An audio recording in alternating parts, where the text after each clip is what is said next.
Manning, Miss Christine Bell, Dexroy Martin, Miss Shamil Brown, the social media warriors, media personnel, and of course, the General himself, Dr. Dayton Campbell, for his steady hands. I see some familiar faces in the audience tonight. I see our mayor from Kingston, Councillor Swaby, Mayor of Kingston, is here with us tonight. Nice to have you. I see our former mayor of Manchester, Miss Brenda Ramsey, who is in our audience tonight. I see Mr. Wentworth Skeffrey in the audience, and Mrs. Carleen Thompson also in the audience. Mrs. Carleen Thompson, my friend and colleague and constituency secretary for Central Manchester. I see Mr. and Mrs. Tony Freckleton in the audience as well, and our councillors for Manchester. Please stand and be recognized. Give them a round of applause. Hardworking Central Manchester, South Manchester, Northwest Manchester, and Central Manchester. And Northeast Manchester. I'm saying Central twice because maybe, is it 4 out of 4, Mayor? I'm just checking. Now, the People's National Party is firmly committed to transforming Jamaica into the ideal place to live, work, do business, invest, raise families, and retire. Indeed, we're in Manchester. In pursuit of this overarching goal,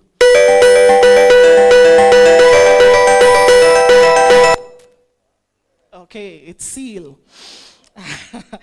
In pursuit of this overarching goal, we recognize the growing need to both share more information with the public and actively seek their feedback on the vision, plans, programs, and projects being developed for their benefit. To address this gap, it is essential to establish and promote participatory forums such as this one that foster meaningful interaction between citizens and policymakers. The next People's National Party government intends to be inclusive in our approach to governance and commits to ensuring the ensuing terms in government is a partnership with the Jamaican people as we travel the path to development together. This forum is the beginning of this commitment. Now, our esteemed presenters for tonight, we're getting into the big leagues. The Constitution boss, the People's Defender, Mr. Mark Jefferson Golding, Member of Parliament, President of the People's National Party, and Leader of the Opposition of Jamaica.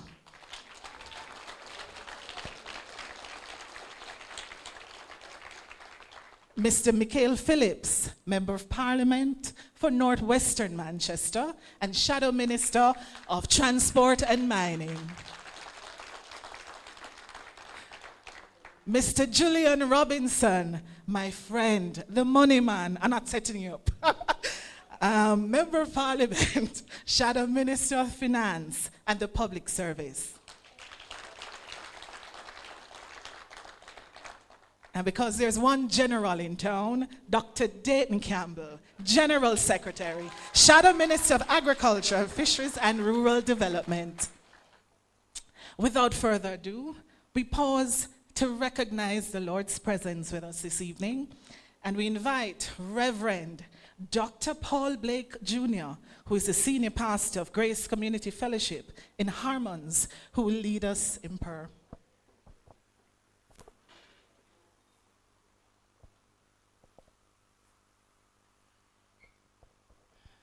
Good evening, everyone. Let us pray.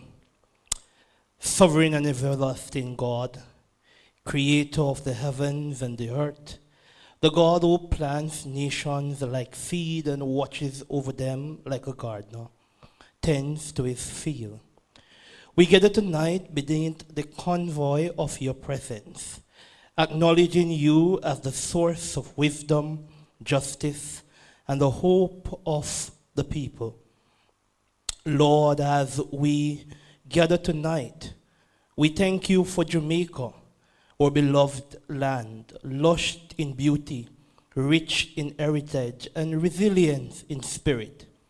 Thank you for the gifts of our hills and our plains, and our rivers and bauxite, our farmers and workers, our dreamers and planters. We declare that this land is yours, and we are stewards of it to flourish. Tonight, O God, as the People's National Party gathers to cast vision, to speak of plans for agriculture and rural development, of transportation, mining, finance, and the holistic renewal of this nation, we invoke your presence. May this forum not be driven by ambition, but by your service. May words spoken not be of self-promotion, but of people-centered transformation. Let every utterance be filtered through the lens of justice, compassion, and truth. And so, Lord, even we ask for your anointing upon the leadership of this party, especially upon the party leader, the leader of opposition. As he speak, Lord, not just with eloquence, but with conviction rooted in moral courage. May the vision cast, O God, not merely aim for power, but for the empowerment of the least, the lifting up of the poor, and the restoring of what has been broken. Grant, O Lord, that tonight's gathering will not only inform minds, but ignite hope. May it stir consciences, mobilize communities, and signal a new day for our people. For unless you build the house, those who build in vain. And unless you guide the journey, the destination will be lost. Lord, you have raised up from amongst us leaders who walk humbly, love mercy, and do justice. And may the plans shared tonight be more than policy. May they be a covenant with the people, a promise of equality, sustainability, and peace. Bless every speaker, everyone in attendance, every listener, and every soul that hunger for change. And let your righteous rule down like waters, and your justice like a mighty stream over the length and breadth of Jamaica. It is in your name we pray and ask. Amen.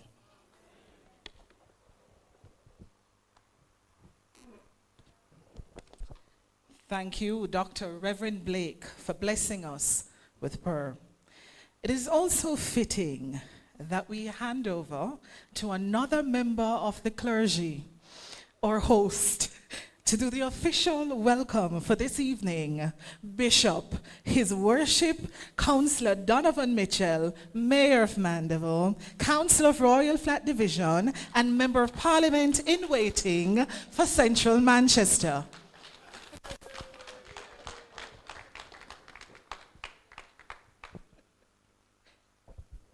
I almost asked who she's talking about. No, but Bryce is here, right? I hear his voice. I begin by extending a warm and special welcome to our party president, Mark Golding, Jamaica's next Prime Minister. Dr. Dayton Campbell, spokesman on agriculture and rural development. Julian Robinson, spokesman on finance and the public service. And Michael Phillips, spokesman on transportation and mining, who are our speakers tonight. But it will be remiss of me not to look in the crowd and I see Peter Bunting, the candidate for South Manchester. I'm looking. Val Wint, where are you? Oh, you just come in. He's a candidate for Northeast Manchester. And you know, MP Phillips is still the candidate for Northwest Manchester. And they say you must not blow your old trumpet, but when the next elections are called, you know who will be at Central Manchester.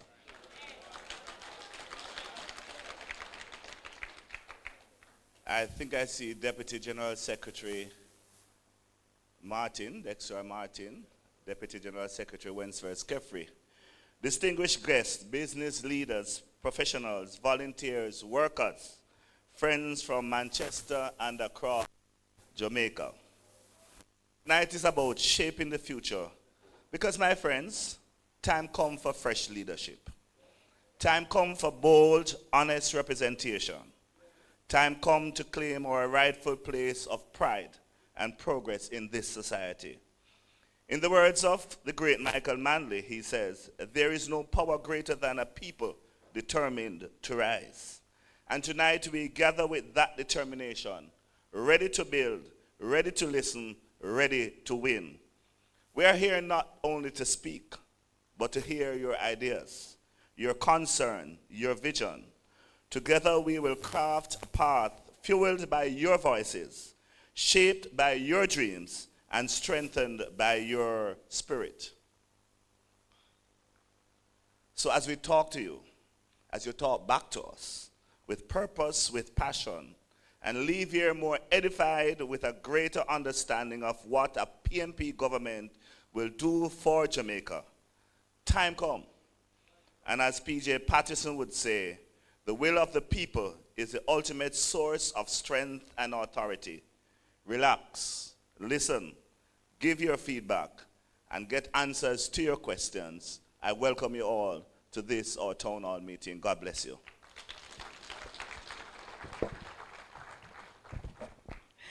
Thank you, Mayor. Donovan, I want on one hand, no, Mayor, too quick. I want you on one hand to tell the audience how many children you have. Okay, let's move on. Donovan, thank you for your warmth. We'll now take greetings from South Manchester, which will be offered by Senator Peter Murcott Bunting, Shadow Minister of Citizen Security and Productivity, and MP candidate for Manchester Southern, my former boss. The real boss, right? Thank you, Trish. Distinguished panelists, distinguished guests, ladies and gentlemen, comrades and friends. It's my pleasure to bring greetings here this evening. We meet at a time in history when the objective deterioration in conditions in Manchester and Jamaica are evident. Now, some of you may not realize this, those of you who are better off, because if you listen just to the propaganda of the government, you would think everything is going well. Unfortunately, no, I'm good, thanks. Unfortunately, propaganda, misinformation, and lies can't go to the supermarket, can't go to the market, can't go to the grocery store. So the people of Jamaica, or the majority of the people of Jamaica, know that their objective conditions have deteriorated. Poor health care. Anyone who goes to Mandeville Regional can attest to that. Poor educational outcomes. Bad roads. And if anyone wants a tour, I can take them to some concentrated areas in South Manchester. Low investment. Net foreign direct investment in Jamaica today is less than a third of what it was when we left office in 2016. Declining productivity per worker. Since 2007, the productivity per worker for each worker in Jamaica has declined by about 21%, which is why we're stuck in the low skill, low wage gap that Julian Robinson often speaks about. This administration, this JLP administration, has been in power for 14 of the last 18 years. And it's interesting that they only want to talk about the 18 years that started in 1989. They don't really want to talk about the last 18 years for which they've been in office for 14. So we find them celebrating today the fact that the poverty rate was 8.2%. What people may forget is that in 2007, when they took office, the poverty rate was 9-point-something%. What happened when they took office in 2007, it rocketed to over 20%. And it didn't start declining till the PNP came back into office 2012 to 2016, and we gave them back on a declining trajectory. Now, they're trumpeting, or I should say they're ringing out the fact that they now have 8-point-something versus 9-point-something% poverty 18 years ago. But at that pace, ladies and gentlemen, it would take us over a century to eliminate poverty in Jamaica. They want to campaign on their success in crime. But what do the statistics show? More Jamaicans have been murdered in Andrew Holness's 2 terms than in any other 2 terms in the history of Jamaica. How can they call that a success? And perhaps for those who may be watching from overseas, the most embarrassing thing is that we now have the most corrupt regime in the history of Jamaica. The Prime Minister's integrity returns cannot be certified year after year. We have a Prime Minister under investigation for illicit enrichment, who in response takes the Integrity Commission to court to strike down the very laws that his own government passed, who starves the Financial Investigation Division of Resources because a referral to investigate him was made to the FID. This is a regime that goes so low as to thief fertilizer from the peasant farmers. They thief Nutribun from school picnic.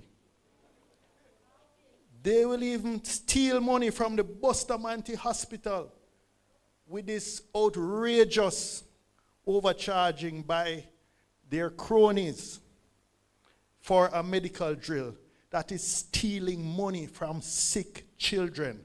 How much lower can we go? And in fact, when Dr. Dawes, our spokesman on health, did his investigation, it emerges that there is a hidden owner of this company that's overcharging taxpayers for this medical drill.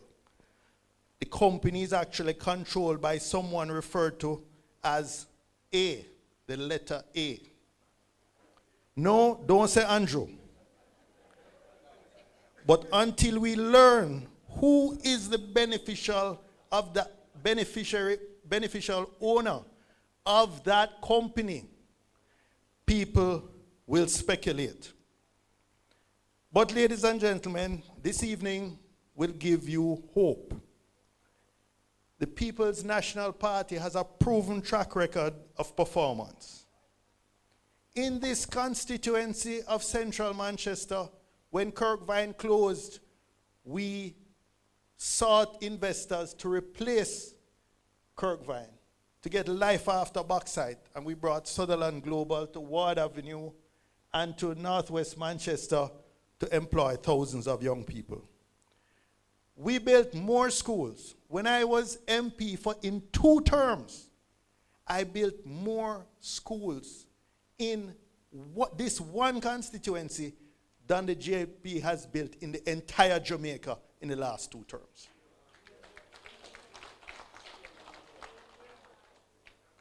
So tonight you will hear from a team of proven performers, led by a man with clean hands and a pure heart. Someone I've known since he was in first form. He's been my friend, my business partner for 3 decades, and parliamentary colleague for nearly 2 decades. A man destined to be amongst the finest prime ministers this country has ever seen.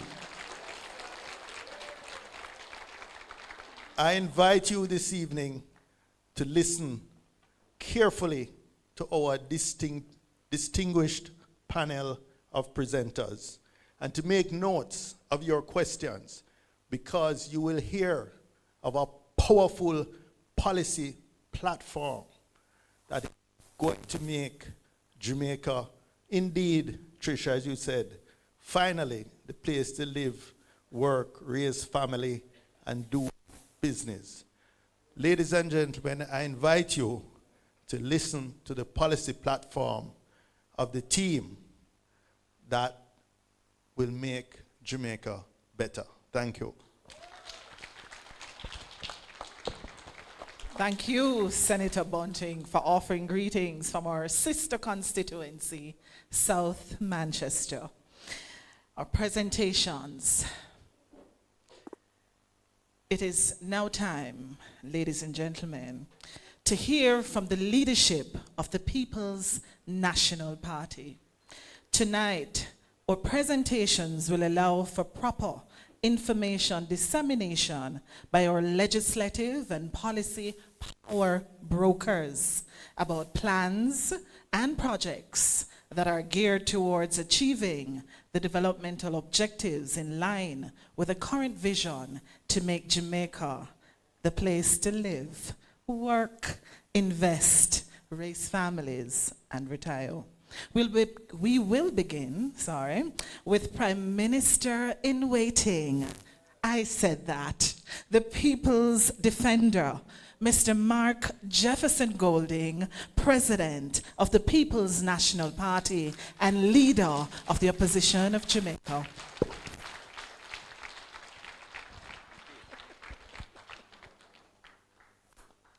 Thank you very much, Trish. Colleagues on the platform, candidates, former members of parliament, and MPs in waiting, mayors, Kingston, Manchester, officers of the party, ladies and gentlemen, comrades and friends. It's wonderful to be here in Manchester this evening, and this is the second in our series of town halls, as we call them, which are opportunities really for the People's National Party to demonstrate in practice what we mean by participatory democracy and consultation. So we have created these opportunities where citizens like yourselves can come and hear what some of our plans are, and we will get the opportunity to listen to you, your questions and thoughts afterwards, which are very valuable to us and will help us to further develop and refine our own ideas. And this is really how democracy is enriched.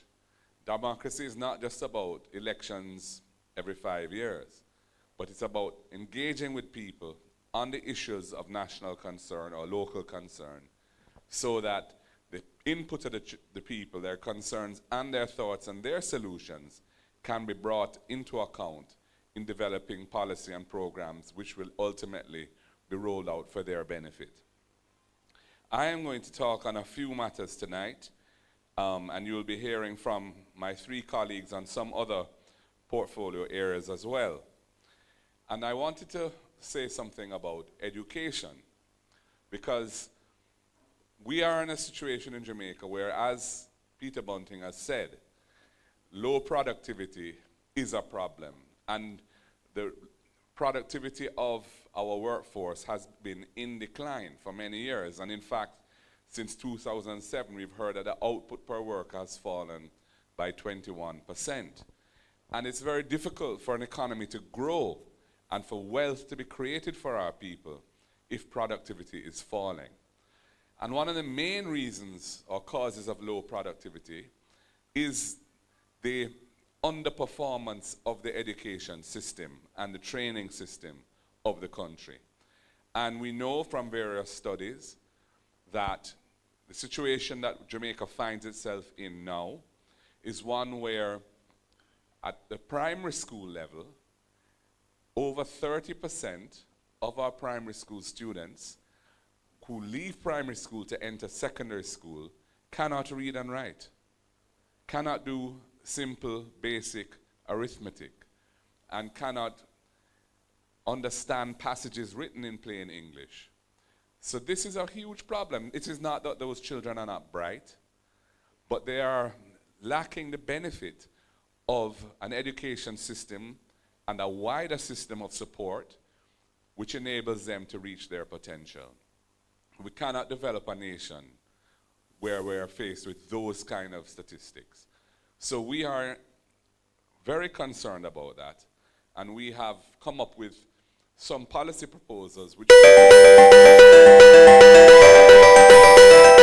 for example, we know that investment in early childhood development is a critical element in this, and we intend to look at that very carefully to ensure that basic schools are strengthened and that, if necessary, more of them will become infant schools where the state has a much more critical role in the life of those schools, so that when children are entering the primary school system, there is a better chance that they are ready for the curriculum of primary school.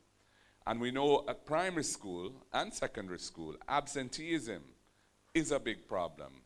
And if you're suffering from learning loss because you're not attending school 5 days a week, that really adds up and creates a deficit in your ability to handle the work and learn what you're supposed to be learning. One of the major causes of absenteeism is the cost to many parents of providing lunch money to their children. And we have said this is unacceptable. A recent UN report published said that Jamaica is suffering from moderate to severe food security at the level of 55% of our people. Of every 100 Jamaicans living in Jamaica, 55 of them are suffering from moderate to severe food insecurity. That means they're not getting the nutrition they need. They're either not eating the necessary number of meals, or what they're eating is not healthy food. So we are going to expand the school feeding program substantially and ensure that every needy child attending primary school or secondary school will get at least one hot, nutritious meal every day. And that is a commitment of the People's National Party. And our intention is to expand that to include breakfast as well, as the economy improves and fiscal space is created. But we are starting with at least one hot, nutritious meal a day. We know that there is another cause of absenteeism, and that is the cost of transportation, especially for rural school children who may have to take bus or taxi, and they don't have a state-subsidized system. Presently, I believe on the path, around 7,500 students benefit from a subsidy on transportation costs. We are going to expand that substantially to 20,000 households will get that benefit for a student every day, and in the form of a weekly subsidy that will go towards reducing the transport costs that they have to bear. And it's going to be a meaningful amount that will substantially cover the cost of going to school and coming back every day of the school week. And we are going to expand that again to the point where we're covering everybody we need to cover as the economy improves. But by starting with 20,000 vis-a-vis what is now on offer, it will be a substantial improvement. We also recognize the importance of tertiary education in terms of offering opportunities for wealth creation for people. And we recognize that in families where they have not had anyone who's attended a tertiary institution, whether it be a university or a college, the chances are that poverty can be handed down from one generation to the next in that scenario. So we have come up with the First in Family program, which is a scholarship that the state will provide to any child, any student who qualifies for a tertiary institution, whether it be a university or a college, if they are from a household where there has never been a university tertiary graduate before. So if you're going to be the first person from your family to attend university or college, you'll get a full scholarship from the government. And we think this is going to be transformational for those families, because the student who gets that benefit will no doubt enter the job market with the benefit of that and will be in a position to help their siblings also step up the ladder. And so we see this as a transformational measure in terms of getting people out of the trap of poverty. For Student Loan Bureau, we have a special mix of ideas that we intend to implement.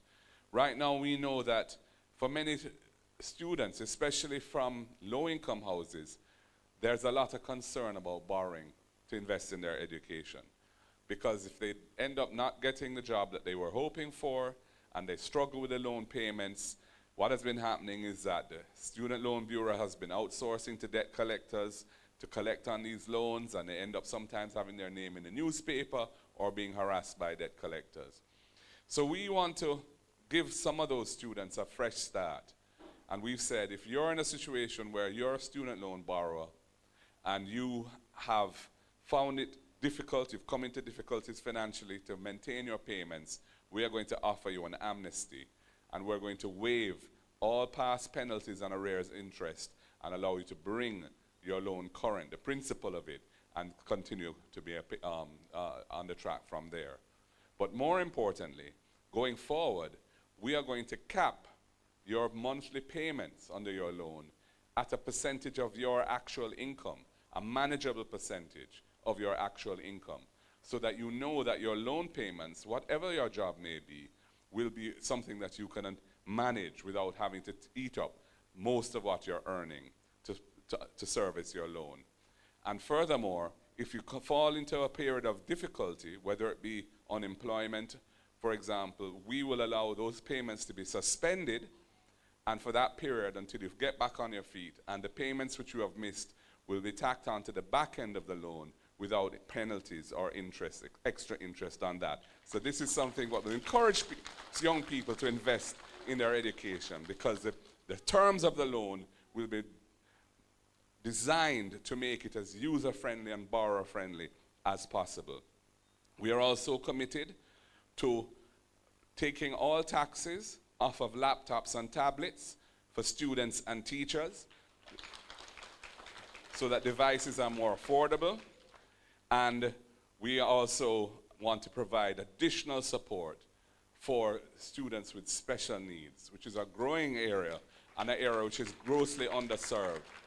We need to really put more resource in that area so that the diagnostic tests can be done and we can find out what difficulties there are early and put them on the appropriate pathway to dealing with their condition.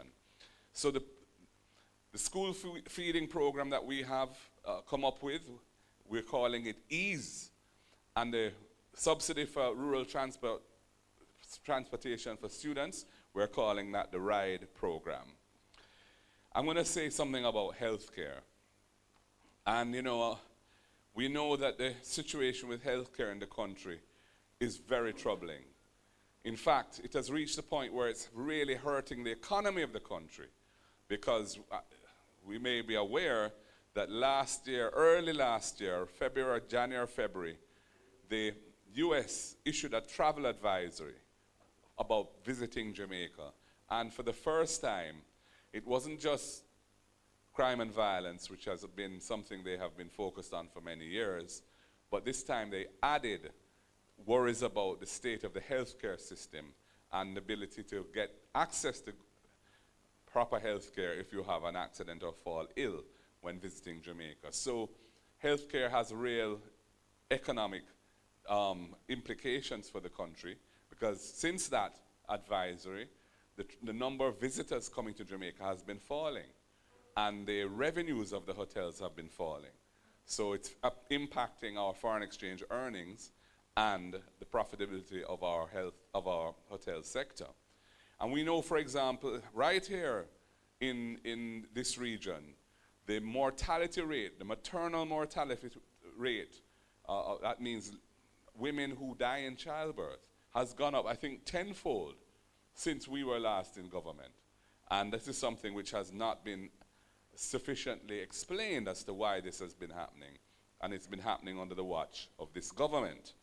So we are looking at the issue of healthcare and saying, how can we improve the system?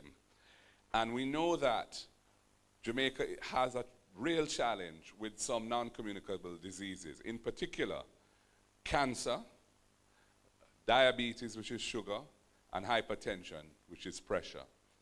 And the problem we're having is that many people are not being screened for this. So they have it and they don't know. And we are going to be really focusing on screening our population for these major illnesses so that we can catch them early. Because when you catch them early, especially things like cancer, you have a much better chance of curing it and pushing it into remission and avoiding the big costs and other problems that are incurred where you catch it late. So screening, a national screening program, is going to be a major plank of our approach to healthcare. We intend to also focus on the key facilities that would allow people's interactions with the public health system to be much more pleasant. So we know, for example, that we have numerous operating theaters in Jamaica that are not presently operative because of various relatively minor problems. There's a mold problem at KPH, which knocked out many of the operating theaters there. And we know Anato Bay Hospital was without an operating theater recently. I don't know what the current situation is. So we are going to refurbish the major operating theaters in each parish, and we're going to have diagnostic equipment in each of the major facilities so that you can come here and come to whichever parish facility you choose, and you will be able to have your condition properly diagnosed, rather than all of these things having to be outsourced to private providers because the equipment is not being maintained in the public health system. We also want to roll out a system of urgent care centers to ease pressure on the major hospitals when it comes to accident and emergency. And this is a well-known way of dealing with emergency matters, accidents and so on, and where you can go to a facility in each parish will have one, and you can address the situation immediately to ensure that life is preserved, the patient is stabilized, and then, if necessary, the patient can then be transported to a hospital for further treatment. And of course, we need to support our medical professionals to encourage them to stay here in Jamaica and not migrate. So we're going to be looking at a variety of ways in which we can support our doctors and our nurses and others, whether it be training opportunities, whether it be housing opportunities, and of course, their remuneration. We're going to be looking at how we can address that as well. And preventive maintenance has to be a real priority for any government going forward. We have so much equipment in the country, medical equipment, which is not working because it has not been properly maintained. Hospital equipment and the other infrastructure such as air conditioning units and elevators and so on.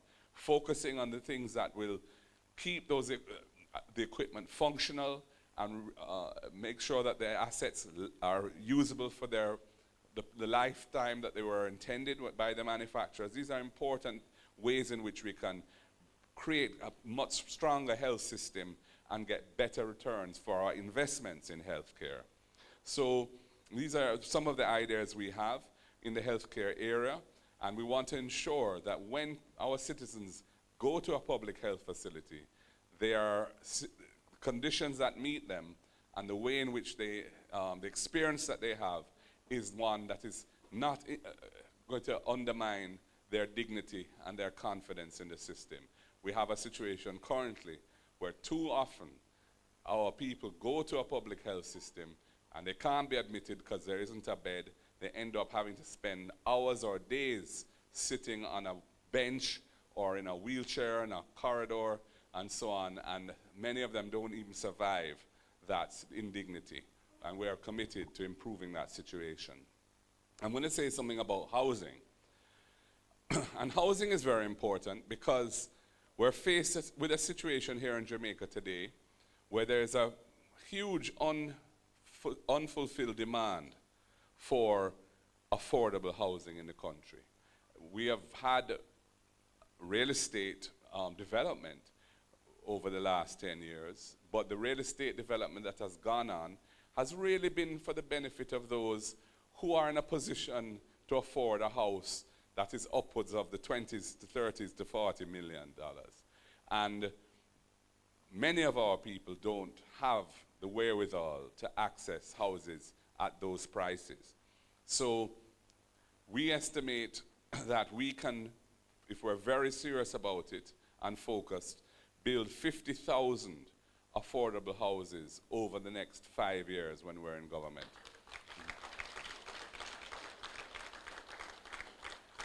And, you know, we are aware that that would be a significant improvement on what's going on now. The Andrew Holness administration hasn't even built in their period in office 15,000 NHT houses over that period. And so many of our people are priced out of the market. They simply can't afford the $30 million plus houses that the NHT has been building. So how are we going to do this? First of all, we are committed to stopping the annual removal from the NHT of $11.4 billion, which has been going on now for far too long. It started in 2013 as a way that we had to deal with the situation with the IMF at that time. We had committed to doing it so that we could get into an IMF program because it was a very difficult time for Jamaica. The debt of the country was at a much higher level than it is now. And we were committed to doing it for 4 years. At the time, the opposition at the time, the JLP opposition, criticized us heavily for doing that. In fact, an affiliate of theirs brought a court case to try and prevent it happening, but they lost that case. But we were not intending to do it beyond the 4-year period that the law was amended to allow for. They then came to office in 2016, and soon thereafter amended the law to extend that period for another 4 years, and they did it again for another 4 years after that. So what it means is that in the last 10 years, over $130 billion has been taken out of the National Housing Trust to help fund the budget. So when they talk about no new taxes, one of the ways in which they do that is by depleting the National Housing Trust of its resources. We are committed to putting an end to that because we see the National Housing Trust, which was a critical innovation in the 1970s of Michael Manley, as a way of dealing with the housing shortage for persons who need assistance to get a house. So we are also intending to create a fund within the National Housing Trust with the additional resources that it will have of $1 billion per year, which will go towards paying the deposit for a first-time home buyer. And we're looking really at targeting younger people for this, up to 35 years old, who have been contributors to the fund for up to 2 years, at least 2 years. They will be eligible, if it's their first home they're buying, to draw down under that fund and get a $500,000 grant to help them cover the deposit, which is a major issue for many first-time buyers. We also have come up with an innovation that we call rent to own. And we are aware that many people who make their money through a little business, a little hustling, or maybe they're working for somebody, but that is not a very well-established business that they're working in. They don't get a pay slip, a formal pay slip, every time they get paid. And they are not, therefore, in a position to prove their income so as to qualify for an HT loan. And we have said, hold on, that affects so many people, we have to have a proper solution for that. And so what we've said is, we will allow persons in that situation to go into possession of the home as a tenant initially, at a level of rental which is equivalent to what the mortgage would be. And if they are able to make, and do make, their monthly payments on a time, for a period of time that we feel is sufficient to show that they can service a loan, and we are thinking of 6 months, at that point we would say they've proved their income without the pay slip. And they can then draw down on the mortgage, become an owner of the property, and move forward on the ownership ladder.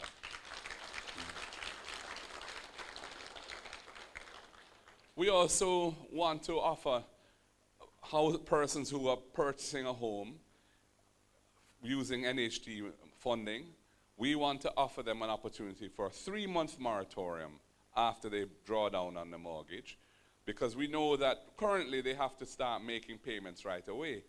But for many people, when they buy a house, they have other expenses and they need a little time, for example, to furnish the house and so on. So we're going to give a 3-month moratorium period before they start to make their payments. And I think this will be much appreciated by anyone who's drawing down a mortgage to buy a house. And very importantly, because of all the money that has been taken out of the NHT over the years, last 10 years in particular, we are going to identify public lands that are suitable for housing, not arable lands, lands that are suitable for housing.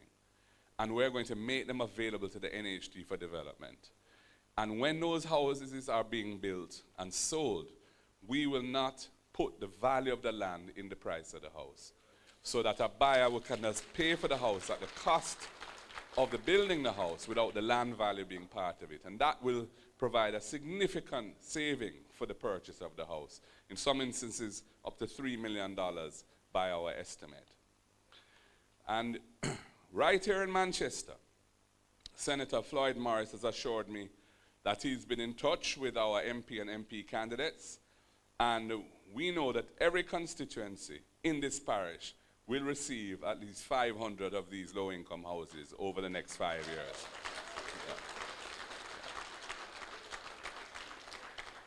MP Michael Phillips has identified some lands where reclaimed bauxite lands that can be used for agriculture and housing developments in Northwest and others and so on. So we're really looking at the specifics now, and we're not waiting to form government before we get this ready. And we have another program, we call it Portia, which is an acronym for a lot of words. But essentially what the Portia program is about is focusing on communities that need renewal, whether it be urban communities or rural communities, including informal settlements. And we will be looking at, first of all, completing all the Operation Pride schemes across the country that have been left unattended, and people are living there. We want to complete infrastructure if the infrastructure is incomplete, and complete the titling process so that they can become owners of those lots. And there are many very successful Operation Pride schemes. I visited several of them, and some of those, the houses that have been built there are wonderful, but there are others where there are still infrastructure needs that need to be addressed, and we intend to do that. But we'll also be tearing down zinc fences and building concrete walls and chain link fences, and we'll be improving sidewalks for senior citizens and persons with disabilities. And ladies and gentlemen, another area that I want to touch on quickly relates to values and attitudes and the moral compass of the nation. We have seen such a deterioration in that over the years, and it's manifested in some of these horrible things we hear about almost every day in Jamaica. We hear about students, females going missing and killed. We hear about little girls being raped and murdered. We hear about a nurse being beaten up on the public road in a most disgraceful manner. And then we really need to get back to a place where we show each other respect and love. And so I intend to promote a movement that will be led by civil society and the churches and any other well-thinking Jamaicans who believe that this is an important issue, where we're going to be promoting the kind of behaviors and attitudes towards each other that can make us a more loving country, a more caring country, a country where people want to stay and to live. And we believe this is very important, because if we continue down the road that we're on now, you know, each of us will be increasingly traumatized by what we come across and hear of the depravities on a daily basis. And you know, all of this requires leadership in public life. And I am committed to strengthening the agencies that are there to root out corruption in the country, the Integrity Commission in particular, which is under attack from this government. We are fully supportive of it. We only ask of them that they operate in a proper and ethical manner themselves, and that they follow due process in how they deal with people. But we intend to fully resource them as they need to be, and give them the necessary legal tools if there are any changes that need to be made to the law. You know, we do not countenance a situation in which the leaders of the country are under a cloud when it comes to matters to do with corruption. To my mind, the situation that now exists in Jamaica, where the Prime Minister of the country can't have his integrity declarations certified because there are unanswered questions about how he acquired the wealth that he has, and where that matter is being referred, or has been referred, to the FID, the Financial Investigations Division, which is the financial crimes investigative arm of government, which is being depleted of resources as we speak, no doubt because it suits some of them not to have a robust agency. We are dead against that. We feel that really is a disqualifying factor from anybody seeking to represent people in public life. And Jamaica needs to get to the place where we don't allow that sort of thing to taint our public affairs. And we are committed, and I am committed to leading a government which is above board, where hanky-panky is not tolerated, and where our members of our government understand that they will, if they're slip, them slide, and there will be consequences. All of our shadow spokespersons in the Senate, in the House of Representatives, and those who are not in Parliament have signed the Integrity Commission's Code of Conduct for Leaders. All of us have signed that Leadership Code of Conduct. Not one of the JLP MPs or senators has signed it. Why, I don't know. It embraces the 7 principles of good governance, which are international benchmarks and standards for running affairs of people properly, and yet they haven't signed it. So they're not really on the right path at all. And the country needs to get a new government, which is embracing wholesome values and attitudes, which doesn't have this cloud of corruption, nepotism, and cronyism over it, whether it be a drill or whether it be fertilizer, which was given to the country by the Kingdom of Morocco for our farmers who needed the fertilizer. And then cronies and connected persons are selling it to the farmers who are in distress. This kind of thing is disgraceful, and we can't continue like this as a country. So I say to you, the majority of Jamaicans believe that our country is heading in the wrong direction, and we must change course, not with blame or derision, but with vision and will. Let us build a Jamaica that is just, that is prosperous, and united. Our party has taken principled positions on matters to defend the Constitution in the interest of the people of our country, and the courts have ruled over and over again in our favor.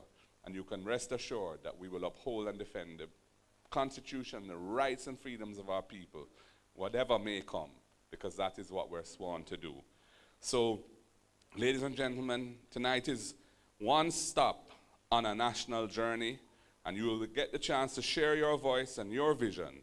And let's build this country together, a Jamaica where everyone matters and no one is left behind. I thank you.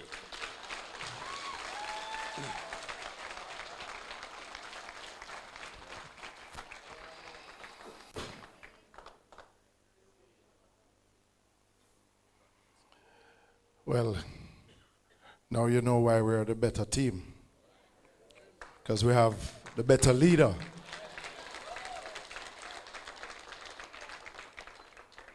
And I've been given the task by the next Prime Minister to speak on the portfolios of transport and mining, and I'll touch a little bit on the works portfolio also.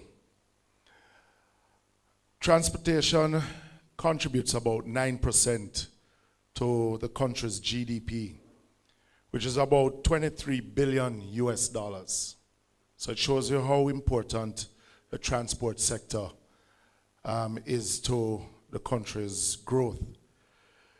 Most of the time we consider transportation to deal with the movement of people, but it is wider than that. It's about movement of goods.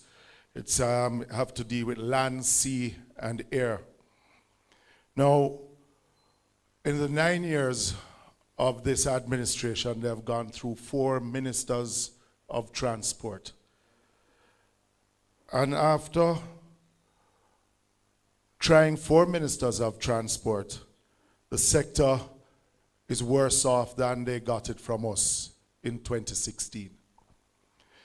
So, when you look at the JUTC, and I'll just give you a little example.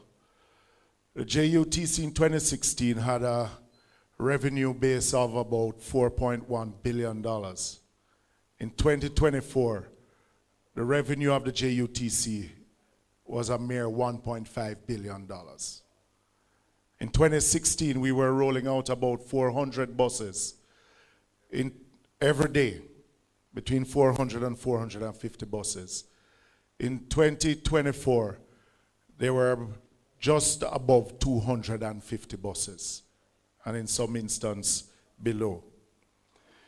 The JUTC was formed in 1988, great sacrifice by the then P.J. Patterson government, 1998, sorry, by the then P.J. Patterson administration. Great sacrifice, not only to the taxpayers, but to the private investor, the franchise holders. And it is for us, a People's National Party administration, to protect the legacy that was built in the JUTC. When you look at the amount of licenses that have been given out or been the transport authorities to the route taxis and hackney carriage operators, today we have over 100,000 Jamaicans that have been given license. No, we don't have a problem with the amount that has been given license. The issue that we have is that we have a transport sector that neither the private investors, those who have a license, and the 1 million dependent Jamaicans on public transport is benefiting at all. So when you look at the system now, there's inadequate space after giving one a license for him to park. So the transport authority issues a license. Then the same transport authority come to prosecute because not enough space has been provided. It is something that, as a People's National Party administration, we're going to put on the forefront, not only in the Kingston metropolitan area, but island-wide. Because as you have it now, is that the municipal corporations have the responsibility, with no input from central government, and where we don't have enough space, we will have to work with the municipal corporations in ensuring that these spaces are modern space for those operators and for the traveling public. Because we are not choosing Jamaica just now, because we chose Jamaica a long time ago. When you look at the KMTR, for a person leaving Portmore or Spanish Town has to wait about 2 hours to 3 hours to catch a JUTC bus. What we will do is to expand the fleet coming from Portmore and Spanish Town using articulated buses.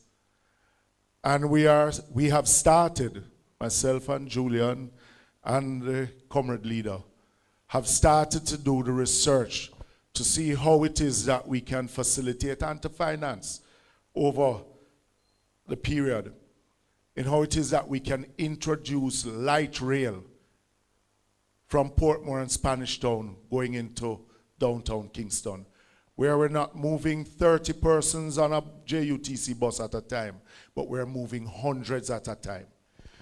Because if we are to increase productivity, we have to get it right where public transport is concerned. And the People's National Party administration will take the time in getting it right.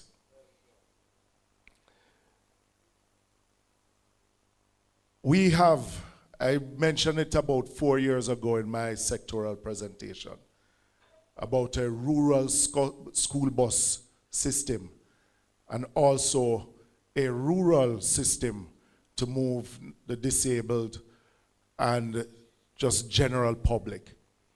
But we believe, since we have 100,000 Jamaicans who are investors in a transport sector, is that we have to find a way to incorporate them in a broader transport system.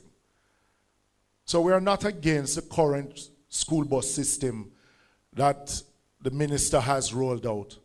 What we have an issue with is how will we service that rural bus system. One, these buses are over 10 years old. Each of those buses come with over 150,000 miles, not kilometers, miles.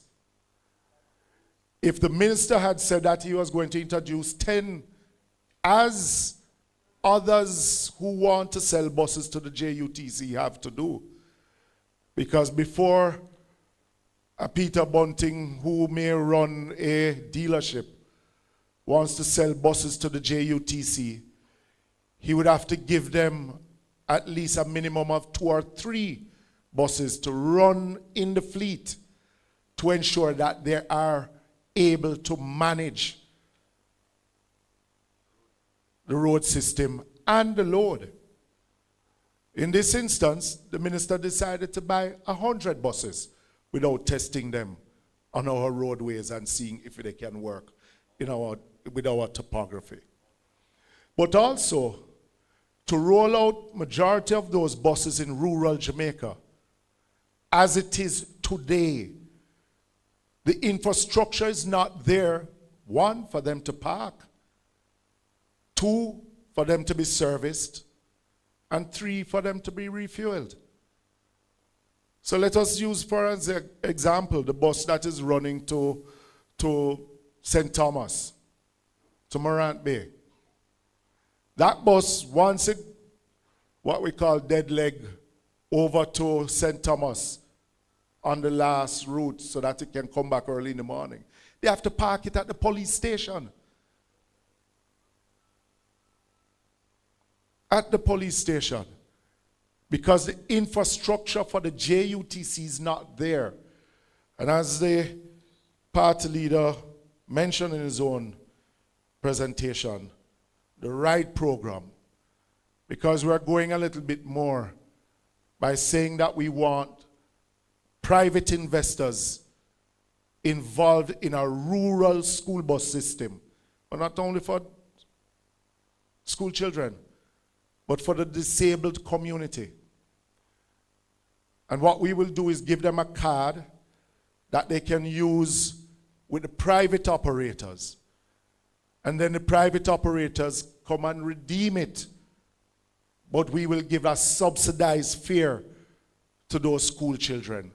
So it's not only running from Christiana to Mandeville, but it would be from Balaclava to Mandeville, or South Manchester, right across. So it is not limited to only our town centers. So we're expanding it, but it is important that we include our private investors, because for too long we have treated our private investors, our taxi operators, as hustlers, and we want to treat them as investors in a bigger transport sector. So our promise, and there's more for me to say, but I'm presenting on Tuesday in Parliament, so I have to leave some for then. But our commitment is that in our first 100 days in government, we will present to the country a comprehensive transport plan, not only for the Kingston metropolitan area, but island-wide, which will include parking, which will include what we spoke about in the RIDE program for our school children, a comprehensive transport plan for the Jamaican people. Because we chose Jamaica a very long time ago, not just now. The bauxite industry contributes significantly to our GDP and for foreign exchange. We have seen a backward trajectory from this administration on the bauxite industry, be it to issue land titles, be it to do with research, be it to protect the people who are affected mainly by bauxite mining. There are many questions to be asked, because we heard that GISCO would be closed for 2 years. It is going about 5 years now, and we have not heard a thing from the administration on what will happen to GISCO. There are many bauxite lands, and I raised it in my last sectoral presentation last year, that bauxite companies have to be held accountable for the reclamation of lands. There are too many bauxite lands that are little, if you know the law, is that if, I think it's 5% of the bauxite is left on the land, then they don't have to reclaim it. Yes? And many are leaving some on the land because they don't want to spend the money to reclaim. Those lands have to be reclaimed when we get in government and given back to the people of Jamaica.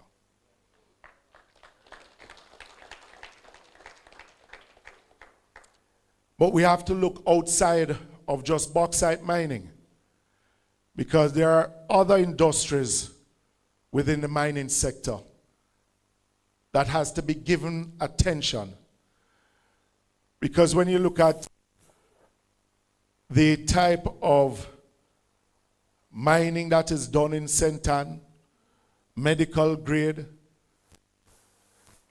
but we don't have the facilities across the island to be able to expand. So it is something that a PNP administration will have to look at. In what are the new winners within the mining sector? And at the same time, to protect our environment. So we are making a commitment into getting the titles, the hundreds of titles that are still locked up in a safe in the hands of those who are waiting years to get their titles so that they can build on their land, to borrow money to build a decent house, or to be able to borrow from the NHT to build a house. What we don't want are for these communities that are mined out, left worse off than when the bauxite companies found them. And our duty is to protect the people of Jamaica, and that will be our first duty. I'm going to just touch a little bit on roads. Spark now spark, and reach never reach. The administration has decided to use Spark as a marketing tool, that it is the answer to our road situation. So I did a little research. The NWA would need about $40 billion annually for routine maintenance, and an additional $40 billion annually for periodic maintenance. That's $80 billion. The Spark program is $40 billion over 2 years.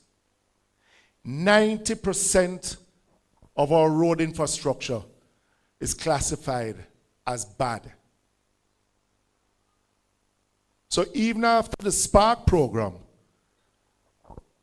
probably about 4 to 5 roads per constituency would see any major road works done on it. And in some instances, not the whole complete road. That means the other 100 plus roads in these constituencies right across the island will not even get 1 ounce of asphalt. And I hear the Minister of Works, or the shadow in that ministry, speaking about a one road authority. Let me just say it clearly. A PNP administration sees the importance of the municipal council cooperation in maintaining our road network. But secondly, if you're going to speak about a one road authority, we have to speak about how it is that we're going to fund it first before you even change in coming under one umbrella. And we have said over and over, the only way for us to be able to do justice to the people of Jamaica by having a proper routine maintenance program is that there has to be a dedicated fund, a road maintenance fund that we can draw down to, because we will never, ever be able to finance what is required in maintaining our roads from the central government budget. We have to start thinking differently, and we are willing to think differently when it comes to road maintenance and construction. So we're proposing a quarterly bushing and maintenance program, going back to the Lengthman program, reestablishing the road maintenance fund, and for every road that is constructed, rehabilitated, that it is handed over with a maintenance program from start, not waiting until the road is mashed up, but from start, that does periodical bushing, drain cleaning, and patching. Because we owe it to the Jamaican people to give them more than they are getting right now. So, listen out on Tuesday. I'll be saying more in my sectoral presentation. But the time has come for bold leadership, and we are ready for the people of Jamaica to not do things the same way, but in a different way for the benefit of all Jamaicans. Thank you. Thank you. Thank you very much, Mikhail. I'm just going to give a context as to where we are with the Jamaican economy. We have had an incredible 10 to 15 year period where we have halved our national debt from about 140% to now 68 and trending downwards. And that has been a national effort started by Portia Simpson Miller and Peter Phillips when we came back into office and has continued. It's important to note where it started. It's like a relay, but the heavy lifting started with us. But it's been a necessary but not sufficient condition. The Jamaican economy since independence has grown on average 1% per year. The data that the PIOJ put out yesterday indicated that for the first quarter of 2025, we grew by 0.8 of 1%. The projection for the next 3 fiscal years is 1% growth. That can move the economy forward, that can lift living standards, and that can provide the resources and the tax revenues to provide the social services that all Jamaicans need. So what do we plan to do differently? And we have a 4E plan. On education, the party leader has already spoken extensively about that. So I'm going to go to next, energy. It's impossible for us to grow our economy at when the cost of energy is as high as it is. We are paying on average about US 40 cents per kilowatt hour. Important to note, when we left office in 2016, we were about 23, 24 cents. Now, a lot of people we measure corruption by how much them thief, and these people have stolen a lot. But we don't measure corruption by the destruction of institutions and the impact it has on our sector. So the reason we have high energy costs is not just, it just happens so. It's because the government has really done very little over the 9-year period to bring down the cost of energy. So when we were in office, we had issued requests for proposals for renewable energy. That was in 2013. That led to the build out of new solar farms, the expansion of Wigton, which ultimately is the only way we can bring down the cost of energy because we import heavy fuel oil and LNG. It's taken the government 8 years to put out additional requests for proposals to add new renewable energy to the grid. And those companies were selected last year, and the build-out will probably take another 18 to 24 months. And so that build-out will happen when we are in office. But you can't bring down the cost of energy when you take 8 years to issue an RFP. You have to be doing this every 2 to 3 years. And so our commitment is to bring down the cost of energy by ensuring that we add renewables to the grid, but also to look at the JPS license and to make changes to how it operates. There's something called net billing where you get a license if you generate your own electricity by solar or wind and you sell back to JPS. The rates that are given to individuals and companies are woefully inadequate and don't provide an incentive for persons to participate. We have to revisit that. We have to look at something called wheeling, where if you're a business with multiple locations, you can provide, if you can generate energy in one location, you can provide it to your other locations. We have to ensure that our special economic zones, that players in the special economic zones can generate and provide their own electricity. We also have to deal comprehensively with the issue of electricity theft, which adds about 20% to our electricity bills. We started a program back in 2014. It really didn't continue, again, mainly because of the corruption. They had to close down Nessal after them thieved that up and corrupted it. And so the level of investment needed to rewire houses, install prepaid meters, that wasn't done. They have now announced a program that they're going to try to do what really should have been done over a long period of time. So the second E is energy, and Philip Powell, who transformed our telecom sector, has really given a lot of thought and effort into what we will do when we get back into office. And it also impacts cost of living, because if I ask you what is the largest bill that you pay, it is going to be your electricity bill.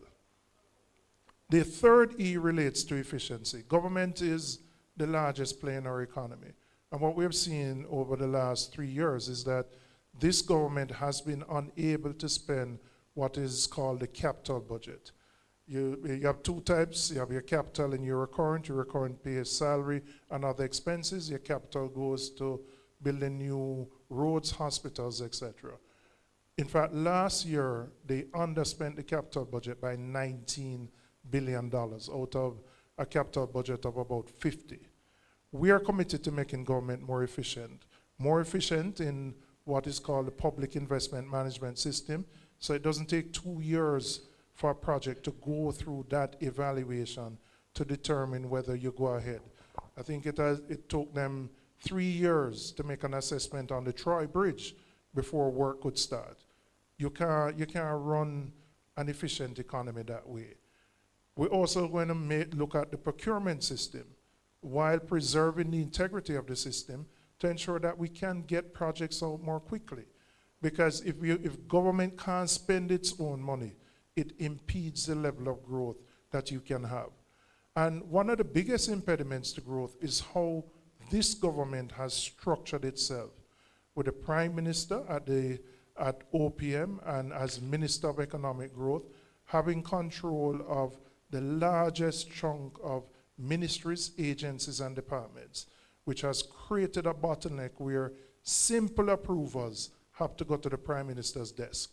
And so projects are held up for inordinate periods of time, simply because one person has to sign off on them. So efficiency is an integral part of how we plan to move forward. We recognize that for any economy to grow, businesses need access to funding. And we have seen the nature of the banking sector in Jamaica is that it's dominated by the two large banks who control about 70% of the market. So just 2 days ago, the Bank of Jamaica reduced its interest rates by 25 basis points, which would represent the 5th reduction in the last year and a half. So they have reduced interest rates collectively by about 125 basis points. But there's been no movement from the banks. No movements. Not on your mortgage, not on loan rates. And we can't grow the economy if businesses continue to pay the very high rates for capital. Now, we can plead, we can beg, we can beseech, but government plays a role. The government has access as the single largest player in the economy in terms of the deposits that are held in these institutions. We're saying we're going to implement a system where those deposits don't automatically go to the two largest banks, but we have a mechanism where there's equitable distribution of those deposits. Because even if new players enter the market, once the two largest players who control the market have access to those deposits, then there's no incentive to respond to the Bank of Jamaica when they reduce interest rates. And even, it's something I proposed. There was some pushback and criticism, but the Ministry of Finance just 2 weeks ago issued a request for a proposal to examine a system that will ensure that we have more equitable distribution of government-held deposits, which should increase the competitiveness of the banking sector so that the banks can be more responsive to movements in the policy rates. We have also made a commitment that we will eliminate over a 5-year period the asset tax, which has been a burden on banks and which was introduced initially because we had to run a very high fiscal surplus in the 2012-2016 period, but the current government has maintained. So efficiency is a central part of what we plan to do. Our fourth E relates to our emerging economies. And the emerging economies really revolve around our cultural and creative industries. The types of industries that have made Jamaica punch way above its weight. Or musicians, or artists, or painters, or potters, or athletes. All of them who contribute significantly to brand Jamaica, but who earn significant sums of foreign exchange. It's a very informally organized industry. We are going to establish a fund of $1 billion that will support the cultural and creative industries. We're going to provide the support in terms of not just funding, but helping people with their business plans, converting ideas into a business so that they can grow those businesses. And we'll provide the technical support as well to help those industries. So we're looking at industries that can provide the platform for growth. The cultural and creative industries is one. Agriculture, but I'll leave Dayton to speak to that. Logistics. Jamaica is ideally located that when you come out of the Panama Canal, we're the first country that you hit, and then we can act as a port for many different things. Transshipment, legitimate transshipment. We do other forms of transshipment, but legitimate transshipment, but also for value-added manufacturing, for assembly of different components in electronics, etc. Ship repair, which is now taking place. So there are a number of industries that we can develop, and there was a logistics master plan that was developed when we left office, but hasn't really been implemented. And those are the kinds of jobs which are going to be the high-tech jobs where people can earn good salaries and will want to stay in Jamaica. Because Jamaica, and Peter Bunting said it, we are stuck in a low wage, low productivity, and low growth model. And we will never be able to move out of that unless we tackle the inequities in our education system, which our leader has spoken to, tackle the inefficiencies that structurally exist in the economy, and identify and provide support for those sectors which provide the opportunity for real growth. We are committed to it. We have spent a lot of time looking at what needs to be done once we get into office. And we are confident that we can move our growth rate from the 1% and 2% to 4% and 5% and 6%, earn the tax revenues that are needed so that we can improve our health, our education, our public transportation, and all the other sectors which are critical to the kind of economy that we want to create, where all Jamaicans feel comfortable to live, do business, and bring up their families. Thank you very much.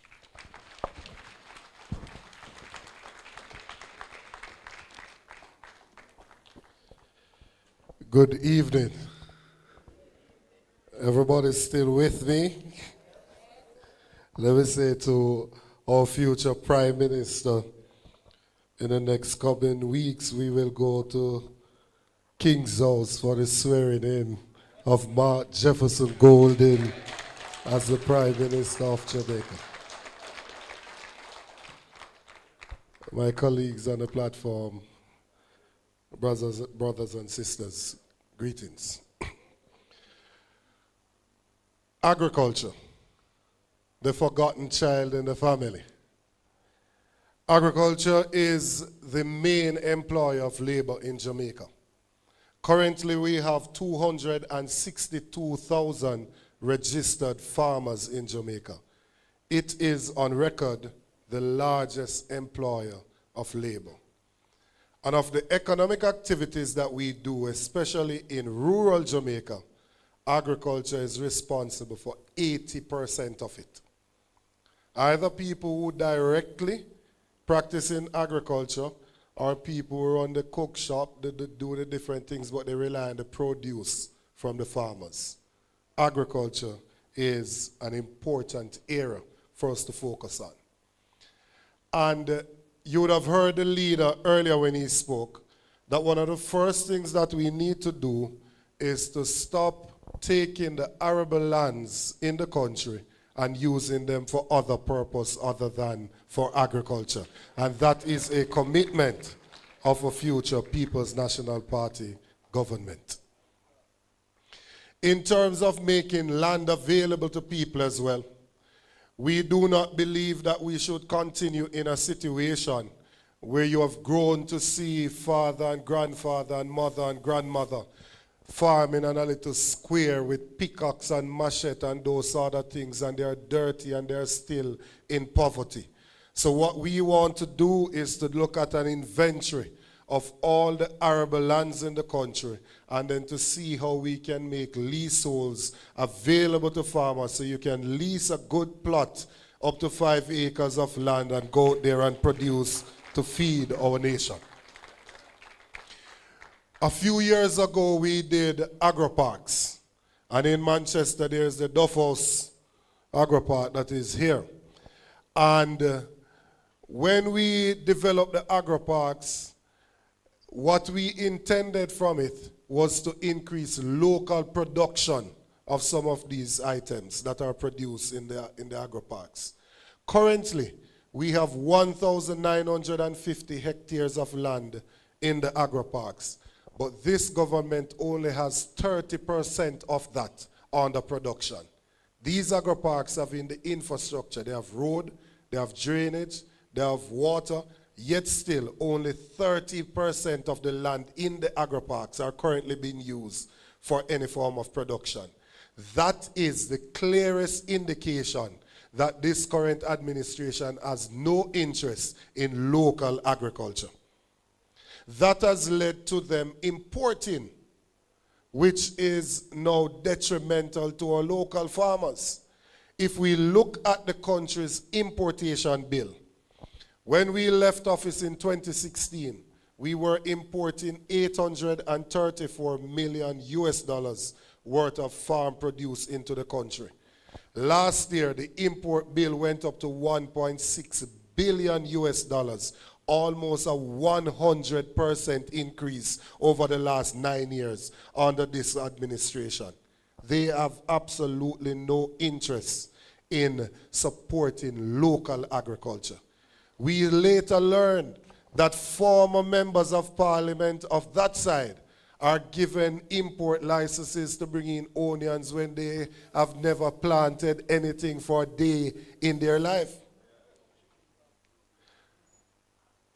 So we have said, when we look at the maths, we realize that when you import food, and don't let them fool you that it is the price of the goods that has gone up that has caused the increase, because the increase in the tonnage is roughly the same. We have looked at the numbers and we have realized that when we import those items, you pay tariff, yes? And who didn't know what that was, you know now since Brother Trump is elsewhere. And from those tariff and stamp duties, we have collected on average $707 million over the last 10 years. We are going to take 2.5% of that to put into a dedicated fund for agriculture. Health has the National Health Fund. Tourism has the Tourism Enhancement Fund.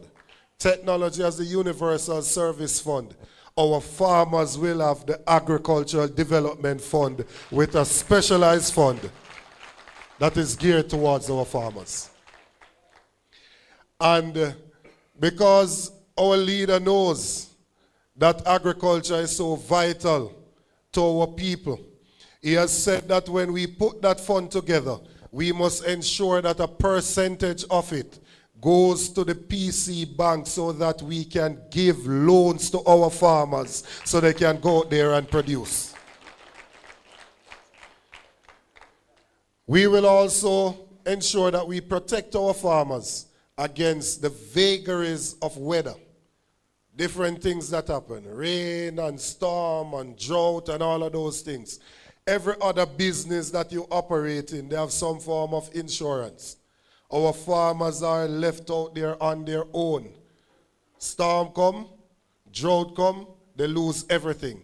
We want to put a percentage of it, which will not be only funded by us. This has to take input as well from the farmers themselves, but to ensure that some insurance is in place so that you do not lose everything, but you can start over should you suffer from any of these disasters. A vital thing that we need to look at as well is the issue of land preparation. You're not going to attract as many persons to come and work on your farm as we were able to do 10, 15, 20 years ago. And additionally, we need to adapt with time. And so, what we are going to do is to look at the heavy production areas And we are going to ensure that we buy the heavy-duty equipment and put them in those areas so that the farmers can get assistance with land preparation. So the Irish potato farmers up in Devon, in northeast Manchester, will be able to get some help with land preparation.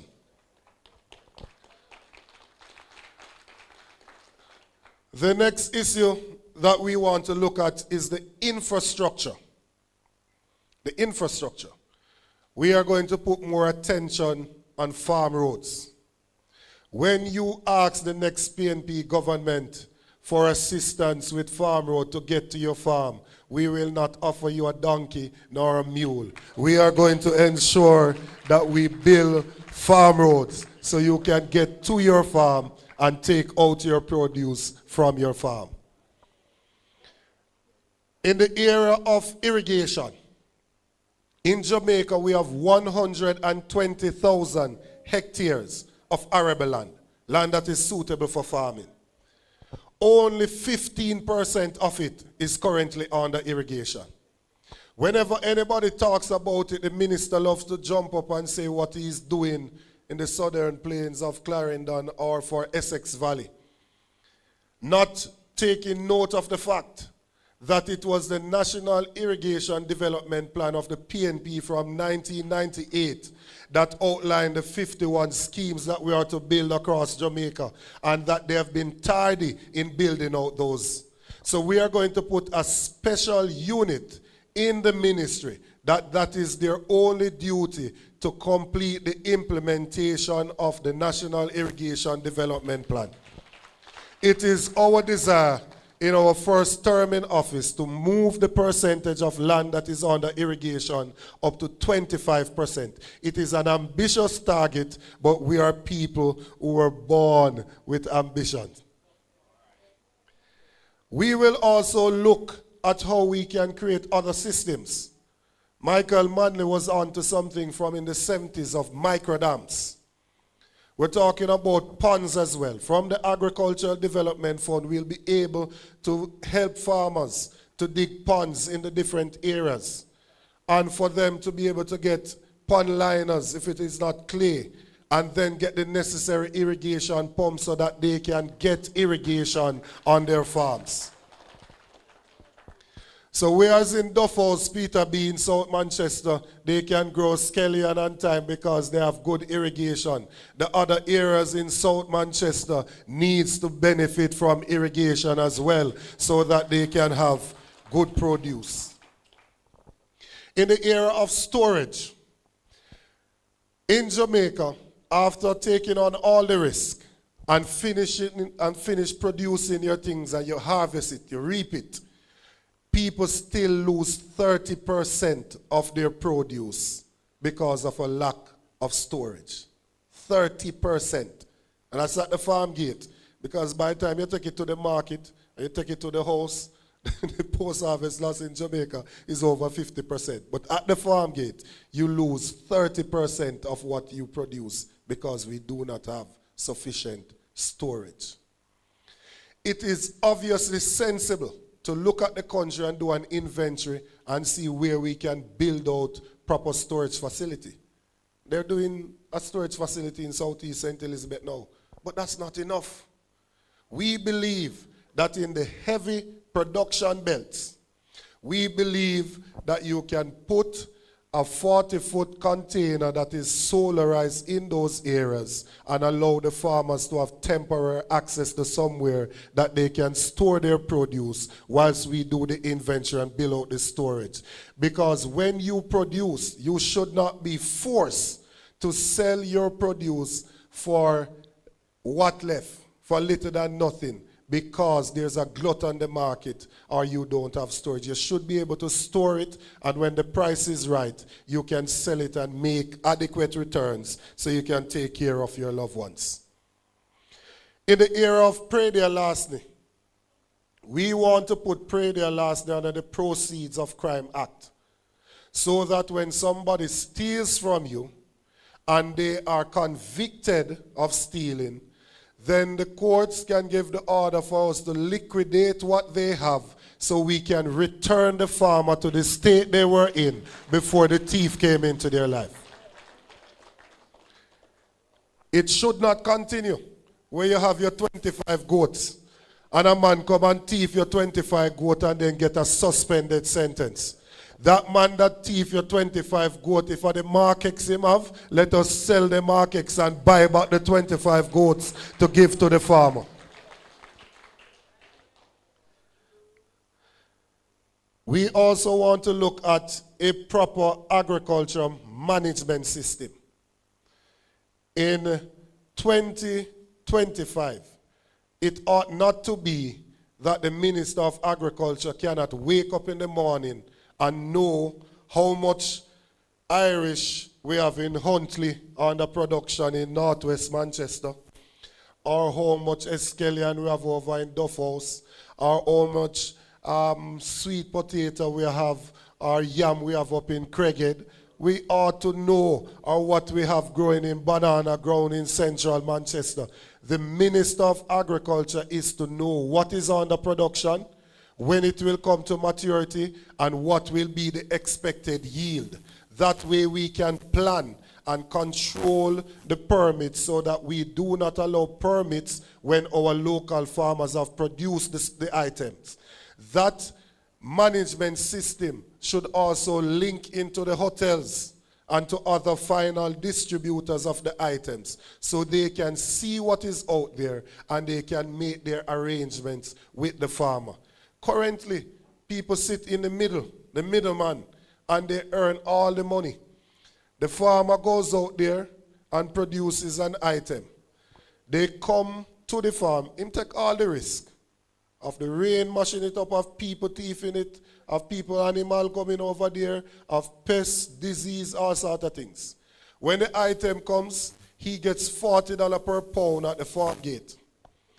You go to one of the supermarket chain and you see the same item I sell for $160 a pound. Because somebody came, bought it from you for $40, carried it there and sold it for $100, so they made $60, and then the supermarket sell it for $160, so they're making $60 a pound as well. And the farmer that did all the work only made $40, and they put in all the input into it. We want to put the farmer directly in touch with the final distribution so you can get value for your hard work. The school feeding program that the leader spoke about, that we want to provide a warm meal to every needy child that is in school. That will see PNP, next PNP government spending $9 billion more than the current school feeding program. That school feeding program, what we want the schools to do is to give us the menu for the entire semester. My son goes to a prep school and I know on July 5 what are the options for his lunch. We want the schools to give us the menu. And then once we know what the items that are needed, we will know that we are going to need 500 pounds of pumpkin, 400 pounds of Irish. We will then meet with the farmers, send them to produce, and they will have a guaranteed market to sell their produce into the school feeding program. That $9 billion will be spent with our local farmers. We want to put forward as well our SMART program, Sustainable Management of Agriculture through Research and Technology. It is time for us to incorporate technology into what we are doing. 20 years ago, nobody knew what this was because it didn't exist. Now we can't live without it. Everybody in here has checked this at least one time since evening. We must incorporate technology into what we're doing. We must use drones to spray, to fertilize. We must use hydroponic systems to grow. And let me give you a little example. A hydroponic system just the size of this hall.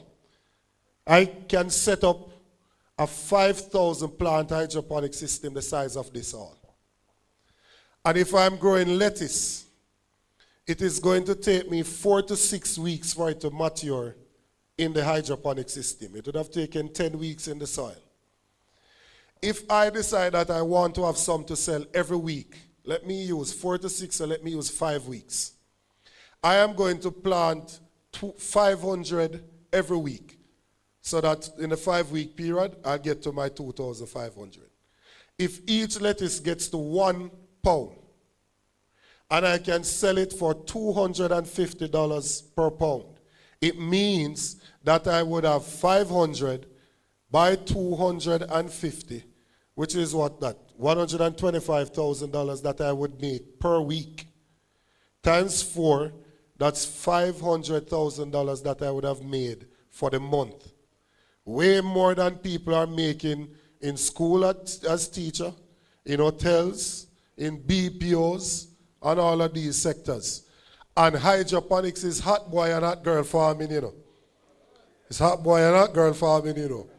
You can do it with your nails. Yes? There's no soil involved because you really only need 3 things for crops to grow: water, sunlight, nutrients. So what we want to do is to be able to assist especially our young people for them to be able to acquire these systems and go into production. The next PNP government after 2 to 3 years should be able to identify how much Irish potato we consume, how much onion we consume, how much lettuce we consume, and we should be able to grow enough to satisfy the demand that is there and become self-sufficient in the production of those items. We want to also look at an agriculture-free zone, locating it in the special economic zone with export-led production. There are several items that we have a competitive advantage in, that people are clamoring for it anywhere in the world, especially our spices, ginger, turmeric, pimento, nutmeg, those items. And also some of the items that we can grow in orchards, breadfruit, ackee, mango, avocado. Those are things that we can put our people to produce and they can become rich. This is not fake prosperity. 1 acre of ackee can make you $2 million per year. 1 acre. And the international demand that is there, we cannot produce enough to satisfy it right now. So if you put 10 acres of ackee in an orchard, you can make $20 million per year. Agriculture is what we are going to use to take our people out of poverty.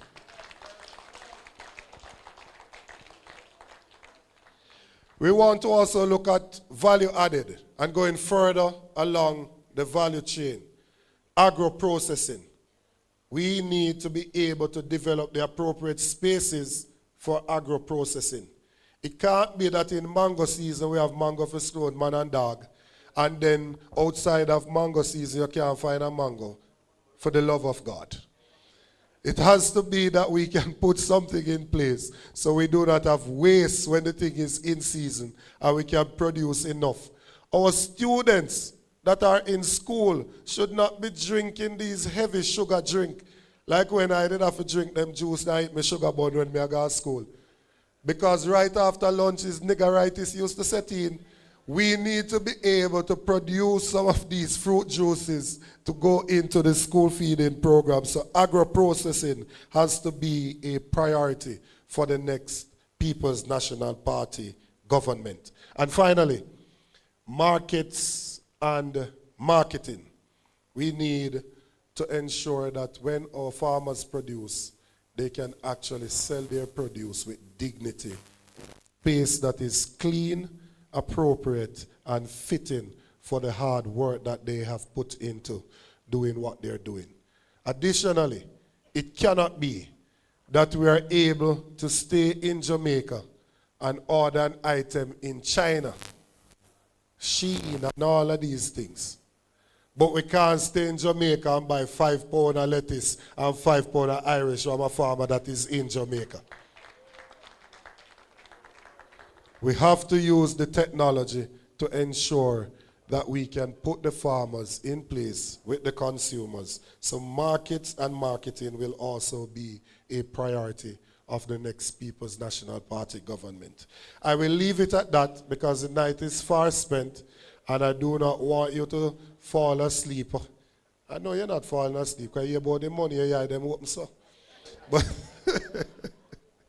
but I will leave it at that and we'll be happy to take your questions. But just remember, there is wealth in the soil and we are going to use agriculture to ensure that the majority of the people in this country can earn a decent living and take care of their families. God bless you. Have a good evening. Ladies and gentlemen, give them a round of applause. Our panelists have been phenomenal. Information, programs, plans. Now, you have heard the plans. It is now your turn. But before we begin with our question and answer segment, we're going to change something on the platform. But I'll use the moment to recognize a few familiar faces. Mr. Trevor Heaven, businessman of Manchester. Mr. Kirk Ogilvie, I see you. I can't miss you. Is also here. I see Mr. Bowes. Mr. Bowes is also here, and other distinguished members that are in the audience. But I also wanted to pause to signal how much the information has resonated and the demographic that it has impacted. I want the young professional arm of the People's National Party to stand. The Patriots, please stand. This group, give them a round of applause. The young professional arm, a lot of these members are current councillors and councillors to be, headed by Ms. Candice Hales, President of the Manchester chapter. I want now the People's National Party youth arm to stand. Our young people, give them a round of applause. They are here to hear the plans and the messages and to bring it back to their communities. Look at them. They're all here, young and proud and engaged in the process. Thank you. Now, it is your turn. It is your turn to participate. Now for our question, answers, and recommendation segment.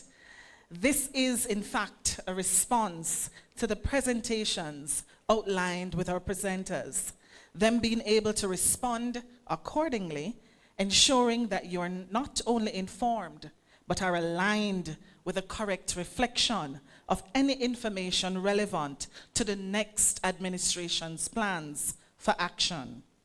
We ask that contributors state their names and where they're from for the record. Now, ladies and gentlemen, I ask please keep your questions and recommendations very short and to the point so we can get around the room. Thank you, and let's begin. Mr. Dexter Martin, who is center, will assist you with a microphone if you have any questions at this time for any of the members of the panelists.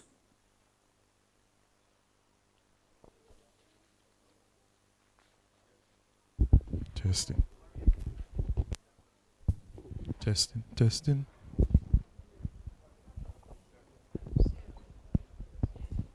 Microphone? Testing.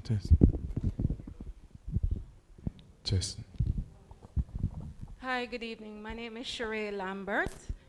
I am from Mandeville. I'm a little bit nervous, so stay with me. I have my notes, but I'm going to put it down. All right. So I'm wearing purple today because of domestic violence. I heard the party leader mention that we need to revise morals and values in the society. Now, in 2022, domestic violence rose to over 54%. Now, I think in 2024, it was over 8,600. That's the number of domestic violence cases that's reported. So can you imagine those that are not reported? Because some people are ashamed to really admit it. Now, if you look in here, they're mostly females, and we're all cute. But 1 in 4, for every 4 women in here, there's a probability that one has been abused. No, and that is, if we not take it serious, we're doomed. And one very uncomfortable fact, I'm gonna make everybody in here very uncomfortable right now, our children are the next set of abusers. So what are we gonna be doing about that?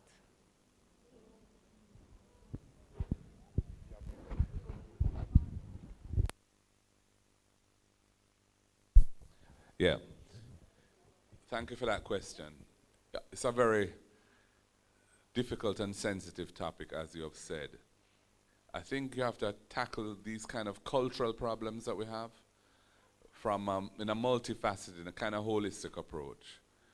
On the side of the stick, so to speak, you know, the laws of the country need to be fit for purpose in dealing with these issues.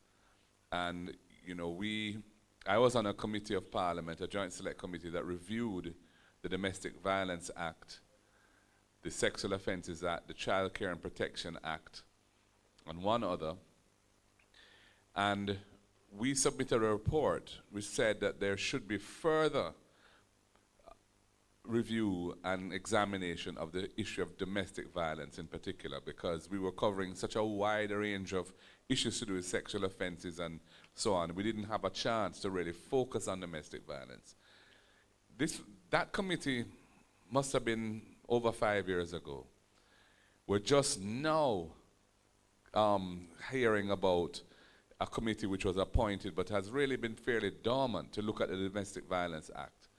And you know, it needs to be looked at thoroughly. It's not just about the penalties and so on, but it's also to do with how the realities of domestic situations, where often the victim is reluctant to pursue a case because they depend on the person who has victimized them for support for them and their children. And the question is, how do you address that, and what kind of support can you provide to that victim so that, you know, they can come out of that situation if they have to? And also, to what extent can the state take a stand on an issue, even if the complainant is having second thoughts on it? I mean, we have a situation right now where there's a candidate for the Jamaica Labour Party, apparently, who was generally regarded as having committed a serious public offense of domestic violence with his common law wife at the time. It was caught on video. And that person, they said, had been expelled from the party, but now that person is back running for the party in the election that's about to take place, while all these parliamentarians are shedding tears for the other issues of domestic violence that are topical at the moment. So there's a real double standard there. You know, we feel that there needs to be additional support in each parish. We want to establish a domestic violence support center in every parish of the country, so that women in particular, it's not only women, but mainly women who are the victims of this type of thing, have somewhere where they can go and get care and attention, and even counseling around their legal rights, and also around how to manage the relationship they're in if they need help with that. And then education is a critical part of it too.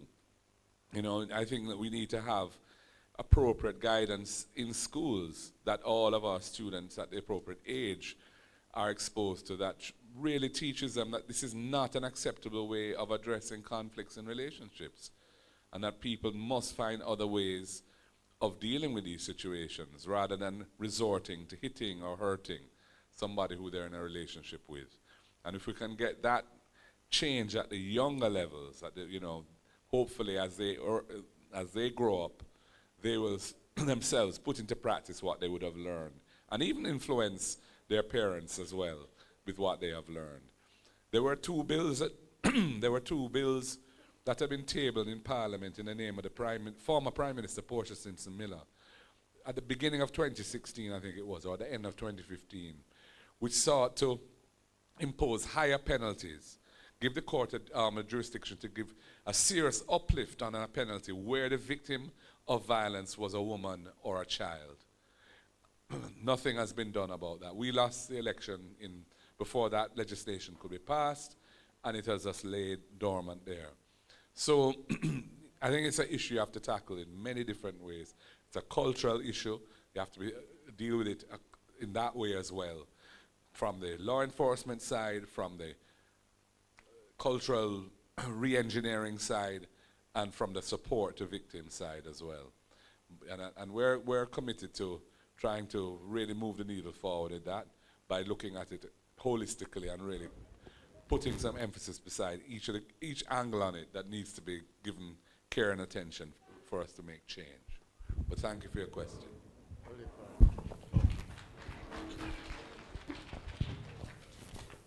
Thank you. Jones Oliphant, Councillor Mandeville Division. And also farmer. Yeah, also. My question is that we have to have an agricultural policy. When we look and see Monimus, Innswood, Bernard Lodge, these were areas that produced the highest sucrose content of sugarcane in Jamaica. And all of these lands has been hurriedly converted to housing. As a result of that, you find that the arable lands that we have in and around Jamaica are put into housing, while those lands that are marginal should be the lands that should be in housing. I would like to see that we even start with one of these factories and get back those lands in production. Whether it's Monimus, Innswood. Innswood had the highest rate of sucrose content, but unfortunately only a few acres leave now. But we need to get an industrial agricultural policy so that we can produce. The sugar industry, in full bloom, we have about 15 different sectors in the industry, which means that it's 15 different sectors being employed in just that one industry. And we need to look at these. We need to get back to the industrial policy and agricultural policy so that we can make use of the few acres of arable lands that we have left.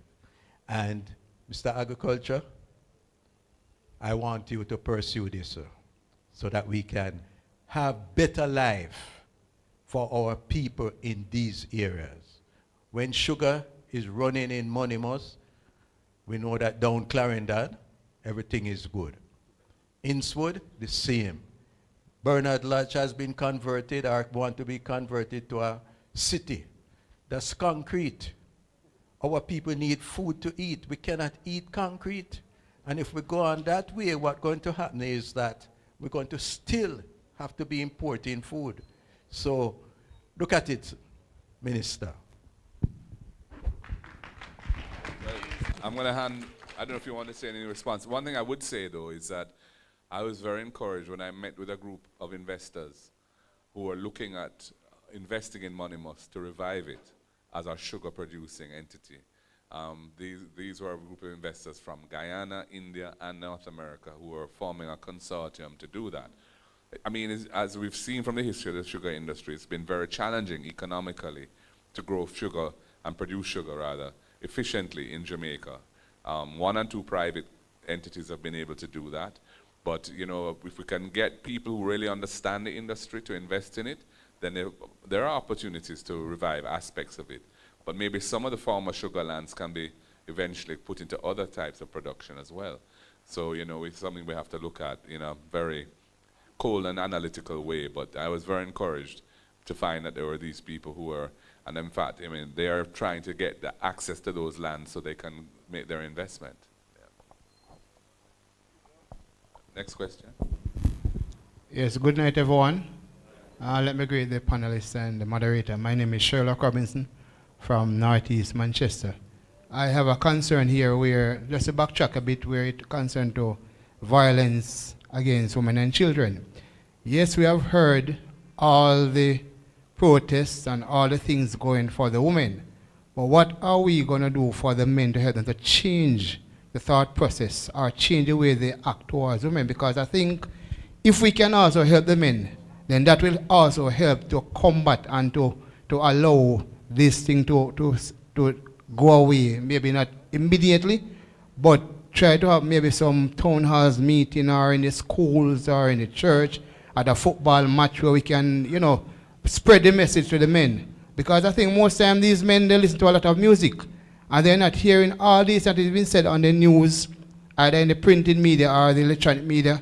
So I think we need to try and do something to help the men, to help the ladies and the children to allow crime or abuse against children and women to be lessened. Yeah, thank you. It's all about a cultural shift. And I think if we can get the youngsters, the children, understanding that there's a better way, there's a more effective way of dealing with anger than trying to exert violence on persons around who you're supposed to be looking after and protecting, then I think we can have benefits from that. First of all, children can have an influence in the home on what their parents do and think, and also it will mean going forward as they mature, we're going to have a different attitude towards these issues. And I wouldn't limit it to children as well. There's a role for other forms of cultural re-engineering through public relations and so on, the role of the JIS to send the kind of messaging around, how to deal with these issues without resorting to hurting somebody. But thank you for your point. Good evening. My name is Owen Bartley, and I'm the owner of Unity Bourgoat Farm here in Manchester. And this question is to Mr. Campbell. What are the plans going forward for the small ruminant sector? We know we love curry goat, and we're importing a lot of imported meat. We don't even know what we're getting, and being in the goat business myself, and I think everyone knows that I'm one of the top in the business. So I would like to know what the plans we have going forward right now. Because you see what's happening in the goat sector right now. There's a lot of money spending. Yeah, so not even about the pre-deal losses, but I just want to know the plan of us going forward. Because we can't get no land. We can't get nothing. We have to, so your plans, I would like to hear about it, sir. Sir Bartley, it's good to see you. Good to have you here. So, champion farmer. And as you will recall, I visited your farm because I wanted some insights into small ruminants. But there are several things that we need to do. One, the physical space. So the land, as you have said, we need to be able to get the suitable lands into the hands of farmers, and we also need to be able to help them with proper goat houses as well. Because currently, most of them, they really just leave them out like that. And they become susceptible to predator larceny and other things. They could stray into other people's farms and those things, and they just get rid of them because somebody is upset that they keep straying into their farm. So proper goat houses. We also need to look at how we upgrade the animal genetics as well. So, and not just for small ruminants, but in general, we've had a deterioration in the quality of the livestock in the country for a while, from cattle right down. With cattle, the lactating heifers are producing way less milk per day than they should. and that they used to, and that they do elsewhere. 7 liters per day in Jamaica versus about 15, 16, up to 18 elsewhere. So upgrading the genetics is also critical. The measures that we put in place for predial lasting is also going to be important. How we assist persons for them to get necessary security measures in place, whether it is radio frequency ID, RFID, whether it's geofencing. I saw some technology that you could actually create pastors without using physical barriers to create the boundaries to the pastors. How do we create fodder banks and all of those other things to deal with how we feed them? Because I think one of the greatest disadvantage or hindrance to persons is the cost of feed. If they're able to feed them by getting sufficient land so they could grow the necessary items to prepare the silage or whatever it is, then they will be able to be more profitable. And when you look at it, I think the last time I had a conversation with Crawford about it, who is also a goat farmer. He was saying that somebody with 10 goats could make about 600 grand per year. So if you have 100, you could make 6 million roughly. Yours is different because you deal with genetics and you sell at a much higher cost. But how do we actually make these things available to persons and so they know the different areas that they can benefit from? And also that goat meat is not the only thing, but other persons are going into goat milk, cheese, other byproducts. So we plan to support the industry in a real way by making the lands available to them so they can do the necessary housing of the animals and to actually grow the feed that they need, the material for the feed that they need, and to protect their investment with the necessary help in warding off the predial lastness. Good night. Shaveen Brown from Northwest Manchester. My question is, give me 1 second. You hear me? As a small business owner, I have felt so overlooked and unsupported. What real plans do you have to make it easier for people like me to grow and stay afloat?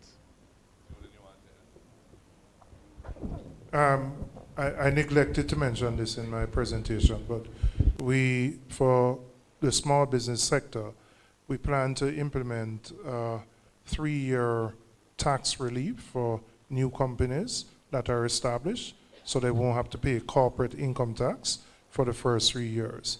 The reason we're doing that is it's important for small businesses to formalize. The reason that is important is if you remain informal, it limits your access to capital to grow. So if you're formal and you need to grow beyond partner, family, etc., you will have a better opportunity. But while recognizing that, we don't want to burden those companies with having to pay corporate income tax. We made a recommendation which the government has now adopted, which is for funding from the DBJ, which before this you would have to pay up to 10% of what you're borrowing in upfront fees.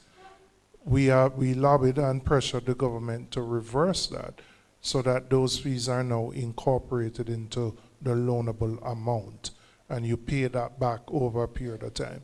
Because there's no point if you want to borrow $10 million, you have to go find 1 million. If you can find 1 million up front, you don't really need to borrow 10 million.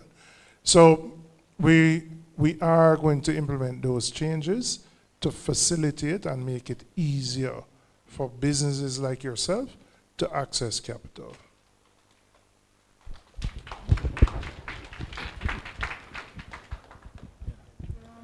I'm Clement Pinnock from Porus. I have access to St. Tullis and Harmons. My question, it's not so much a question, just a comment. And Dr. Campbell had alluded to this earlier on. The restoration of bauxite, mined out bauxite lands in Jamaica.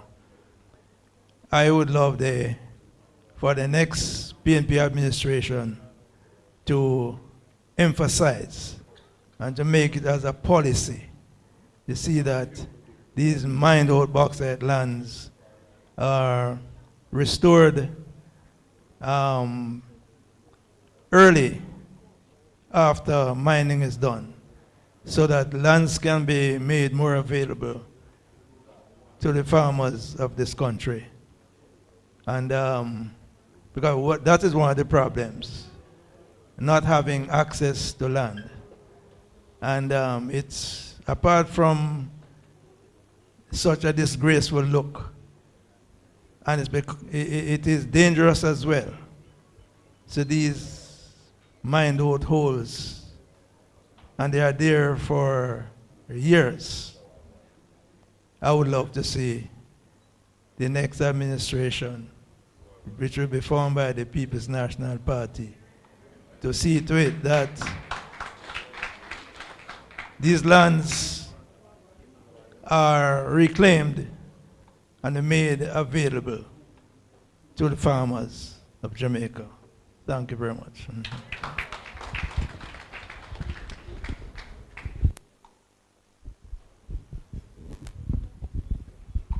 Yes, good night everyone. Well, I am Selvin White. I'm a utility worker who work in St. Elizabeth, but I am from Royal Flat. And my issue is with the roadway, because I have to travel all the way from Manchester to St. Elizabeth almost every day. And the road between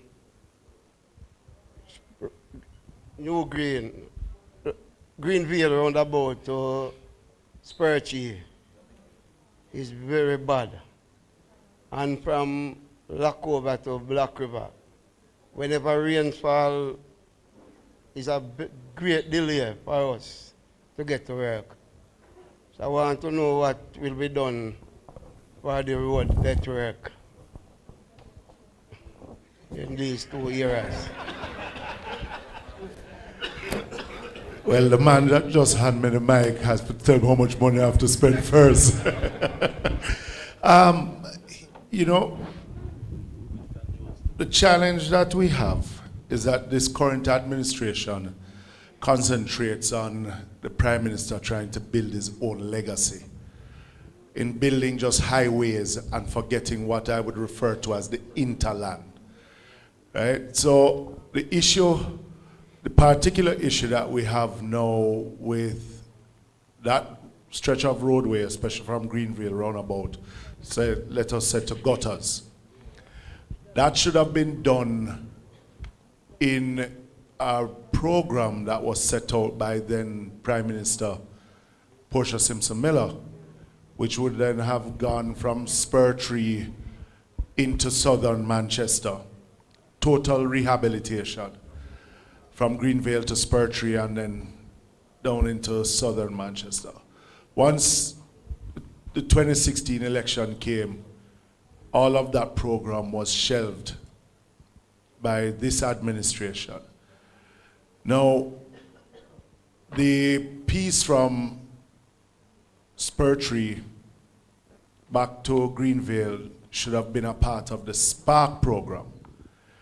But that cannot be done until the repiping is done, which is supposed to form part of the Greater Mandeville Water Supply Program, which should have started 2 years ago and has not yet. So when I hear the Prime Minister announcing that 25,000 more people in Mandeville getting water, but there's no water to get because there is no completion of the same program that he's announcing.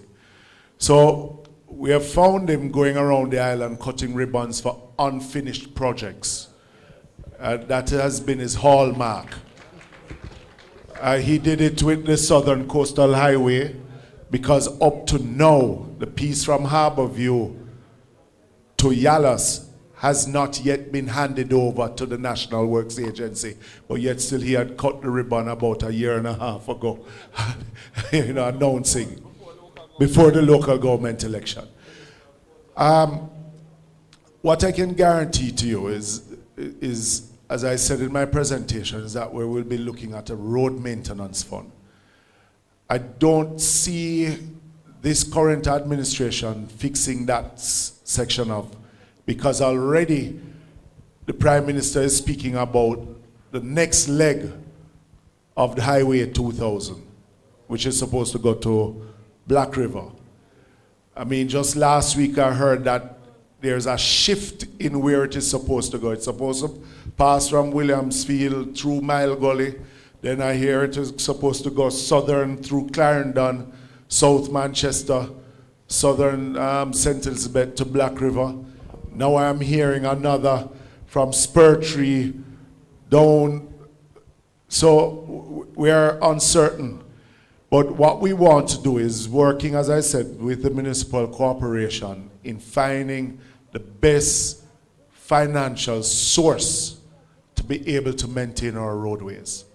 Because as we are doing now, 90% of our roads need proper rehabilitation.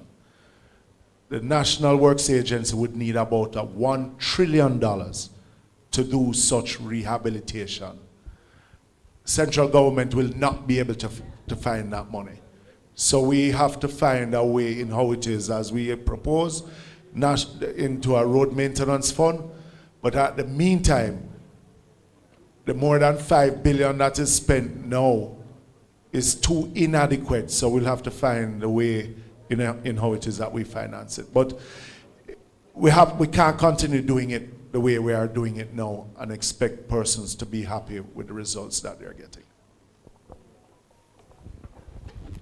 My name is Denton Atkins, a former public sector worker. So I'm at the wicket now as a private sector worker, still batting for the public sector, because I believe that they were and still is being treated quite unfairly at the negotiation table when it comes to their salaries. But yet we agree that crime and violence is a problem, but then police have a problem at the table. Then we agree that literacy is not where it ought to be, but teachers have a problem at the table.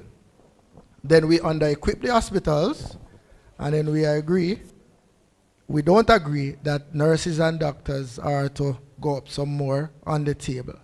What different things will our Prime Minister to be and Finance Minister to be do at the negotiation table with regards to these set of workers? I'll let Julian take it, but I just want to say one thing. We went through a major public sector compensation restructuring exercise. And we had said from the get-go that the guiding principle of equity was important to ensure that people felt justified at the end of it. And we don't think that was maintained. And so you have a large swathe of public sector workers, especially people like the teachers who are in the classrooms, who feel that they were not properly looked after. But the overall public sector wage bill has gone up dramatically as a result of that exercise. And therefore, it's going to mean that we really need to get the economy moving so that we can grow the pie and afford to make some of the adjustments that have to be made. But where we're inheriting a structure in the public sector wage bill, which has been created by this government, which is really not dealing with many of the public sector workers in a way that they feel comfortable. So we're going to have to look at creative ways that we can address those issues, especially for those professions where we need to retain people and there are many people leaving the profession and migrating and so on. So I'm talking about the teachers and the nurses, police officers and so on. And we have a strategy for retention where we're looking at things like student loan forgiveness.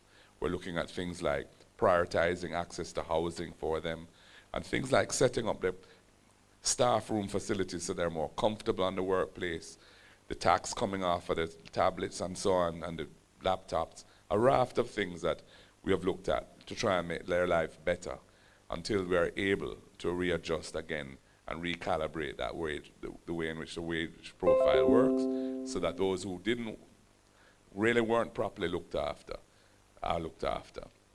We have a situation, as you know, where the political class got a massive increase, but the classroom teachers, many of them, were around 20% over 3 years, at a time when inflation was high.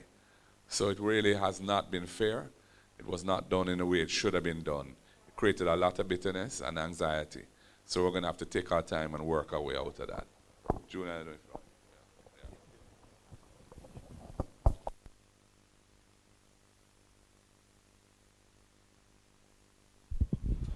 Good night. My name is Tony Reed, and I have basically 2 questions, one for Dr. Campbell and one for Julian. So I will just ask them both so they can answer after I'm finished. First of all, Dr. Campbell, I heard everything you spoke about in relation to agriculture. And I just want to know, because you have some individuals who do only cash crops because of the piece of land that they are on, whether it is leased or borrowed or whatever. So they are unable to make any planning in terms of long-term crops that can probably get them more. So I don't know if you have your plan will encompass and help them. The other thing is this. We have a serious issue in relation to seeds. And I would like to know if you have any plans on establishing a seed bank that is only going to handle native seeds that can be replanted and not the ones that come from overseas that you have to keep buying, and all it does is destroy the land because you have to use a lot of chemicals to keep them looking good. That is yours. Now, Julian, this one is, we are looking, I don't know if anybody has looked at this untapped source of revenue for the country and for individuals as well.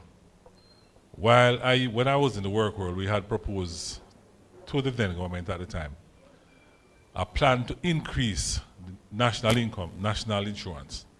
At the time, I think we could have increased it by at least 100% for PAYE individuals, and it would not have impacted the salaries as much.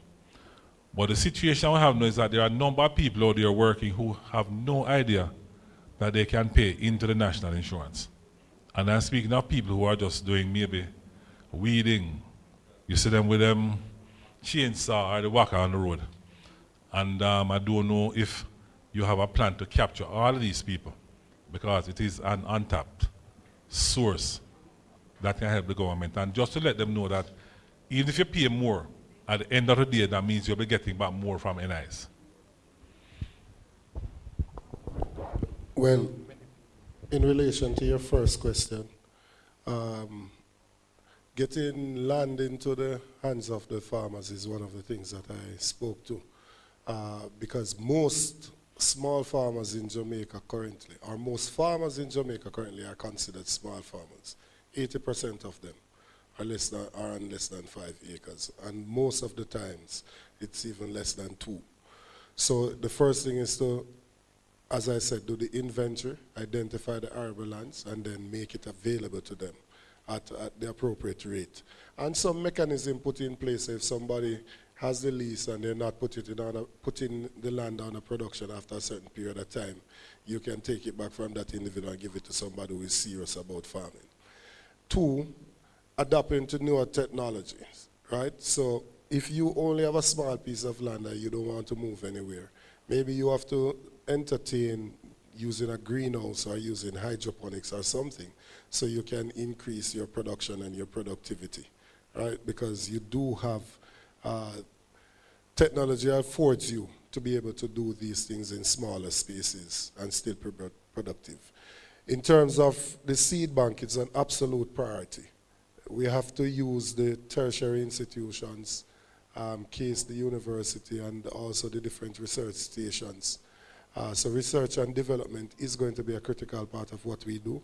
And I think COVID taught us that we need to be able to produce our own planting material, because in the instance where there is a problem elsewhere, we're not going to be able to feed ourselves So to be able to develop a seed bank and develop our own planting material is an absolute priority that we're working on. On the issue of the NIS, I think we'd have to engage in some public education to encourage persons who are self-employed, not formally in a salary type situation, and to show them what the benefit is of starting to make those contributions so that they can benefit from a pension when they get to the retirement age. So you are in fact very correct, and that's something that we would definitely take on.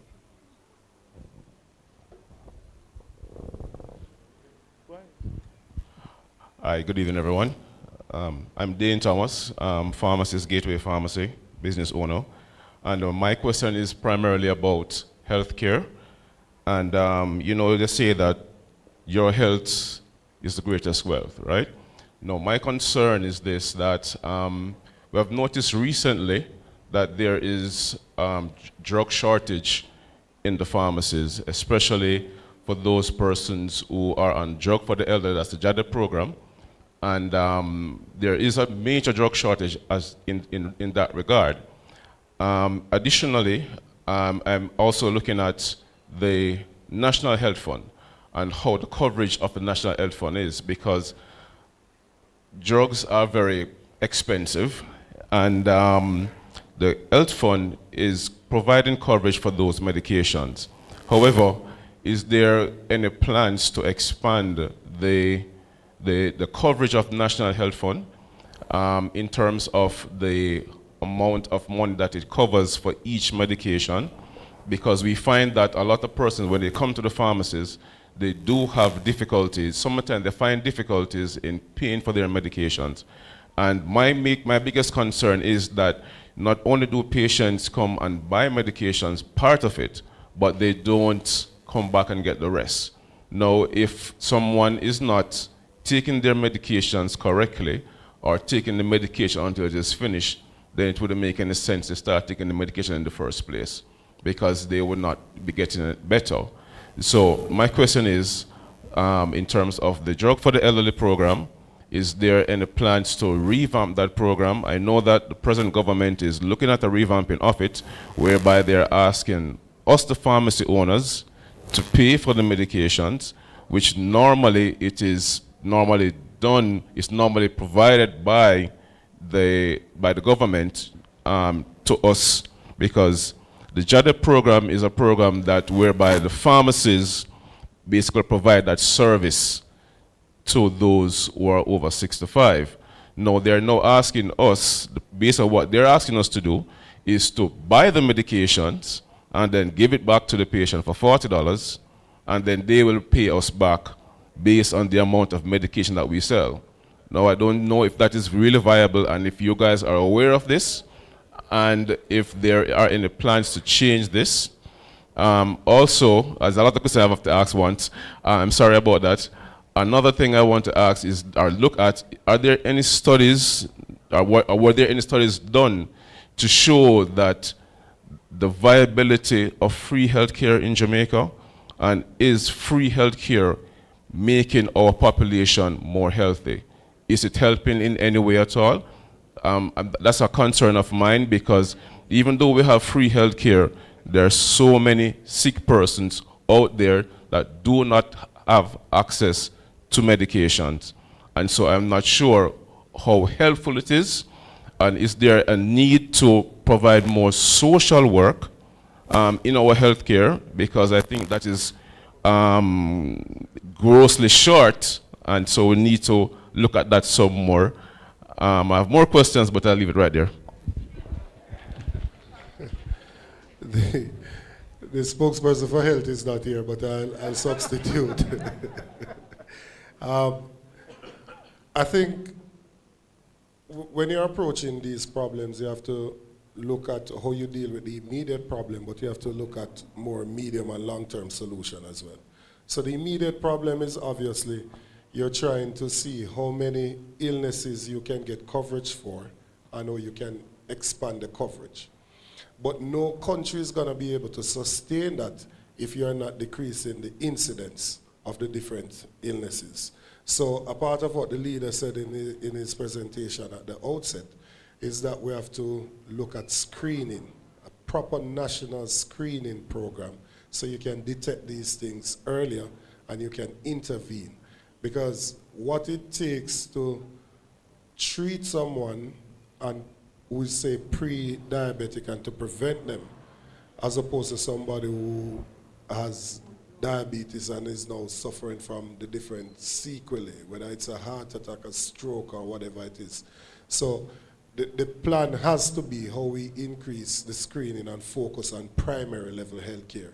How do we get back community health aides into the community? How do we get medical practitioners into the health centers in the different communities? One of the proposals is to cause those who want to specialize to have to do a year out in rural Jamaica, so that your health centers is always staffed and persons that don't have an accident or an emergency don't need to go to the hospital, but they can actually seek care within their community. So I think that's a priority of the next PNP administration. In relation to free health care, it is probably a Pyrrhic victory because most of the times the service is said to be free, but it's not available. If you have a fracture, you're going to have to purchase the implants. If you need a CT scan, most of the times, you're going to have to pay elsewhere and go, and most of the times not even an ambulance is available. So I think that in its current form, it's not working, because even if you wanted to keep it in its current form, you could do a simple thing as collecting the portion from the health insurance. Just put a mechanism in place so that when somebody turns up at the hospital, you could collect from the health insurance. So they still wouldn't pay, the individuals didn't pay anything more out of pocket. But you'd collect for the visit, you'd collect for the diagnostics, you'd collect for the pharmaceuticals, and you'd obviously have that money now to be able to contribute to the running of the facility. So I think it does require a study that is more meaningful as we seek to intervene so that we have a proper health care that does not prevent anybody at the point of access and that guarantees an acceptable minimum standard of care. I just wanted to add two things. Thank God we have a National Health Fund and a JADEP program. Can you imagine if we didn't have it? And it's the People's National Party that brought those benefits to the people of Jamaica. And the other point I wish to make is that if we don't do a shift towards screening and catching these chronic conditions early so we can minimize the way in which they play out and the harm they do to patients, the National Health Fund and JADEP is going to be increasingly overburdened by the needs of patients who have chronic conditions that are well advanced. And it will be very difficult for any government to finance the care at that stage. So it's really important that we have the right mix of health policies so we can so that the resources we have can actually address the needs of the patients. And right now it's trending in the wrong direction. Good night. My name is Adria Skeffrey, and my question is for the leader of the opposition. You stated that 30% of primary school children are graduating from primary school and they're not able to read. And you stated that absenteeism is one of the reasons for that, and you gave 2 policy options to solve the problem. But what about the students that don't have an absenteeism problem, meaning that they go to school every day and they still can't read? So what are the other policy options do you have to solve the problem of illiteracy amongst primary school children? Thank you. It is true that absenteeism is only one of the problems that are contributing to. It is an important one, and it's one where public policy can make a big difference. But there are other situations as well. And for example, the system where we push children up from grade to grade to grade, where they're not yet at the level of being able to handle the higher grades, you're just reinforcing a permanent problem that is not being addressed. And we have to look up whether that really makes sense, or instead we put into effect remedial programs as soon as the problem is detected and make sure that they're at the level where they need to be before they move up. I am not the spokesperson for education, and Dr. Damian Crawford, I call him doctor, but Damian Crawford, Senator Crawford, is the person who normally would speak on some of the details of this. But suffice it to say that we are seeing where remedial programs can make a big difference if they're well designed and if they're put the necessary support behind them. We have one running, for example, at Holy Trinity now that has been designed by top educators. Grace Maston, who is the former principal of Campion, and before that Alpha. Ronnie Thwaites is part of it too, a former minister of health, education, and another renowned educator who also worked in the United States, a Jamaican lady. And they are really looking at bringing literacy skills and numeracy skills to students that have left primary school and entered first form and are really not at that level. And essentially what they're doing is immersing those students in a much more intensive program of those type of skills. What our system now seems to assume that you can teach a broad cross-section of disciplines, and even though the children are not grasping the key fundamental ones, you can just proceed as if that's sufficient, and it isn't. So we need to actually bring those programs much earlier in the school system rather than waiting until they're now in secondary school and you're dealing with it.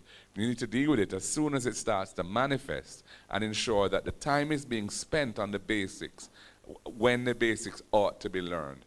I can tell you that, I went to a school called Mona Prep, and when I was at that school, we spent virtually all our time doing reading, writing, and arithmetic. We spent a lot to make sure that we had those basics intact. And I believe that was a valuable system. Certainly served me well. So I do think we've kind of strayed a bit too far into other areas which are less central to making somebody ready to receive education at a different level and haven't got the basics correct. We need to go back to those basics. Thank you for your question. Good night, everyone. My name is Richard Goscott, caretaker for the Craigie Division, and I'm also a farmer. First, a suggestion. Is it possible, I'm a small ruminant farmer also, and is it possible we could have a registry for those pre-deltives? So with AI, the minute you walk past my place, I would know that, listen, my place is being surveilled by one of those criminals. Yes, right? And I don't know if I missed it, but I'm also a beekeeper. What is in the pipeline for beekeepers? Thank you. A parade last in the registry, not just a sex offenders registry. And they go into AI and then it sends off a trigger if they come near your place. Wow, sound good?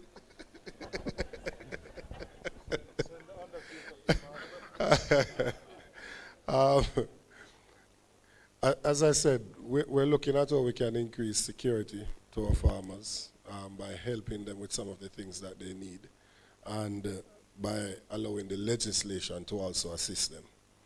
And in relation to the bee farmers, that's an area that we're also doing some research on. In a presentation like this, you can't cover all the areas because it's limited time. But apiculture is obviously something that has room for growth, and it is something that will also receive an allocation and an attention so that more persons can be introduced to it, and that people can be more efficient at carrying it out as well.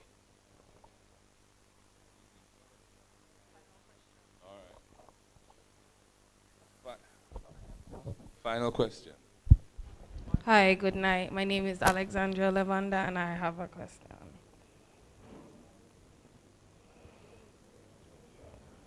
Just a second. My question is, what initiatives and support systems are being implemented by the government to engage and empower disengaged youths who have participated in voluntary service and to provide stability and resources for young persons interested in pursuing careers in political leadership or leadership overall?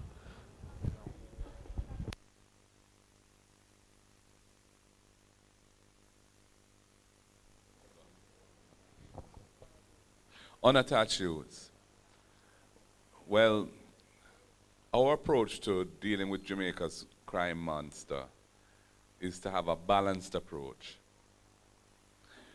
And we feel this government has departed from that.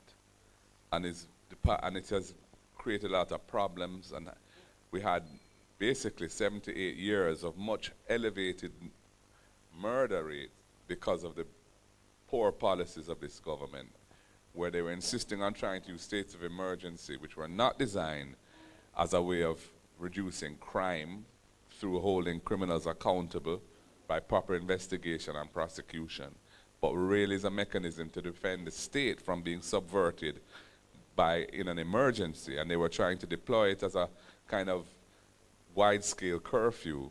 It did not work, and it was in fact been ruled to be unconstitutional. Before we left office, we had Unite for Change, which was a program designed to deal with young people in particular who needed some support, needed mentorship, needed training, needed to be financial literacy and readiness for work training. And that is where we think we need to go back to. And it wasn't just the government that was doing this, because we partnered with the churches and other non-governmental organizations to roll out a program, which was a holistic program for getting youth off of the pathway towards violent crime and destruction to a pathway towards productive citizenship. And we had the CSJP, which was a financing facility to back that up, which no longer exists. We need to get back to a balanced approach to law enforcement. We give the police the tools they need to do their job, the legislation they need, and the assets that they need, physical assets, and the number of police that need to be employed. But we also deal with the issues on the ground as to why our young people are heading along the wrong path and giving them a better opportunity in life. And right now, the private sector, the government has effectively outsourced this to the private sector through a program called Project STAR. But it's very limited in its scope because it's funded by the private sector. It's only in a handful of communities, whereas this really needs to be a national program. And so this is something that we are going to pursue when we form government, because we see the need to really go back in the direction of a holistic, balanced approach towards dealing with Jamaica's problem of violent crime, not just through the symptoms, but the causes as well.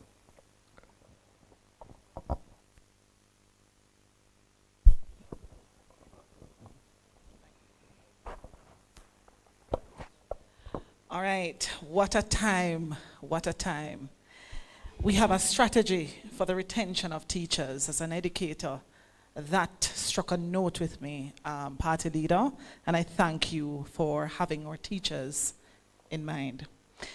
Your voices were heard loud and clear. Thank you for your participation, your recommendations, and your questions. I'm going to quickly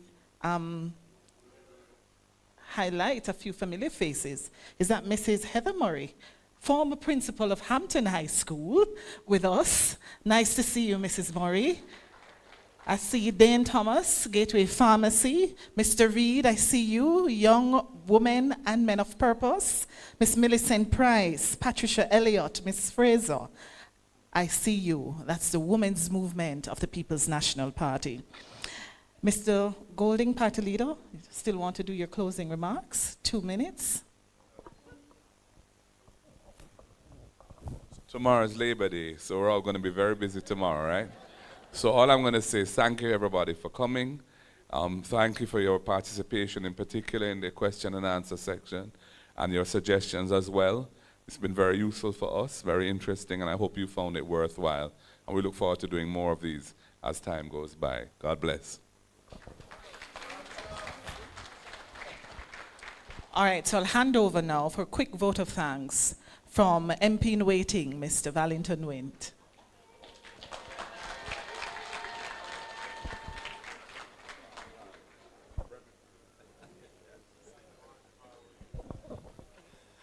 All right. I know we've been here for a very long time, eh? But, you know, it's good to see the entire Manchester coming out. You know, the South is here. Certainly Central is here. And Northwest is here. And last but by no means the least, Northeast Manchester is here. Tell you, man. Good. You know, I just want to say thanks to all the speakers who presented here tonight. The most esteemed speakers, I must say. And last but by no means the least, when I lift my hat up to say thanks, our moderator, great moderator, to the hotel, the Gulf View Hotel, we want to say thanks for providing us with this lovely accommodation. Yes, I hear them there. To the police who gave us good security. Thank you. Media personnel, and certainly all of you who came out and participated this evening. I learned so much, and I must say that we are looking forward to Northeast Manchester benefiting from that 500 houses, 100 every year. And certainly, we're looking forward to the farm road and the restoration of our storage facilities. We badly need that up there. And the farm gate prices, price setting, because we really need to ensure that our farmers can get a reasonable price for their crops. So we're looking forward to that. But I'm sure the young business people here from all across the parish, they're looking forward to that moratorium of 3 years moratorium now, when you borrow to start your business. It was indeed a great evening. We're looking forward to many more like this. And the next time I attend one, I want to invite you all to yes, of course, the next time I attend one, as a member of parliament. But we're looking forward to having one of those in Northeast Manchester. And that one might be focused on agriculture. So, Comrade Dayton Campbell, our GenSec, we're looking forward to inviting you to a forum to deal with agriculture there. Once again, thank you all for coming. It was indeed a great evening. One love. Thank you, Mr. Wood. So together we have the power to shape a brighter, more inclusive future for every Jamaican. So ladies and gentlemen, please ensure that you get involved. Now let us stand for the National Pledge of Jamaica.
Good night to all of you.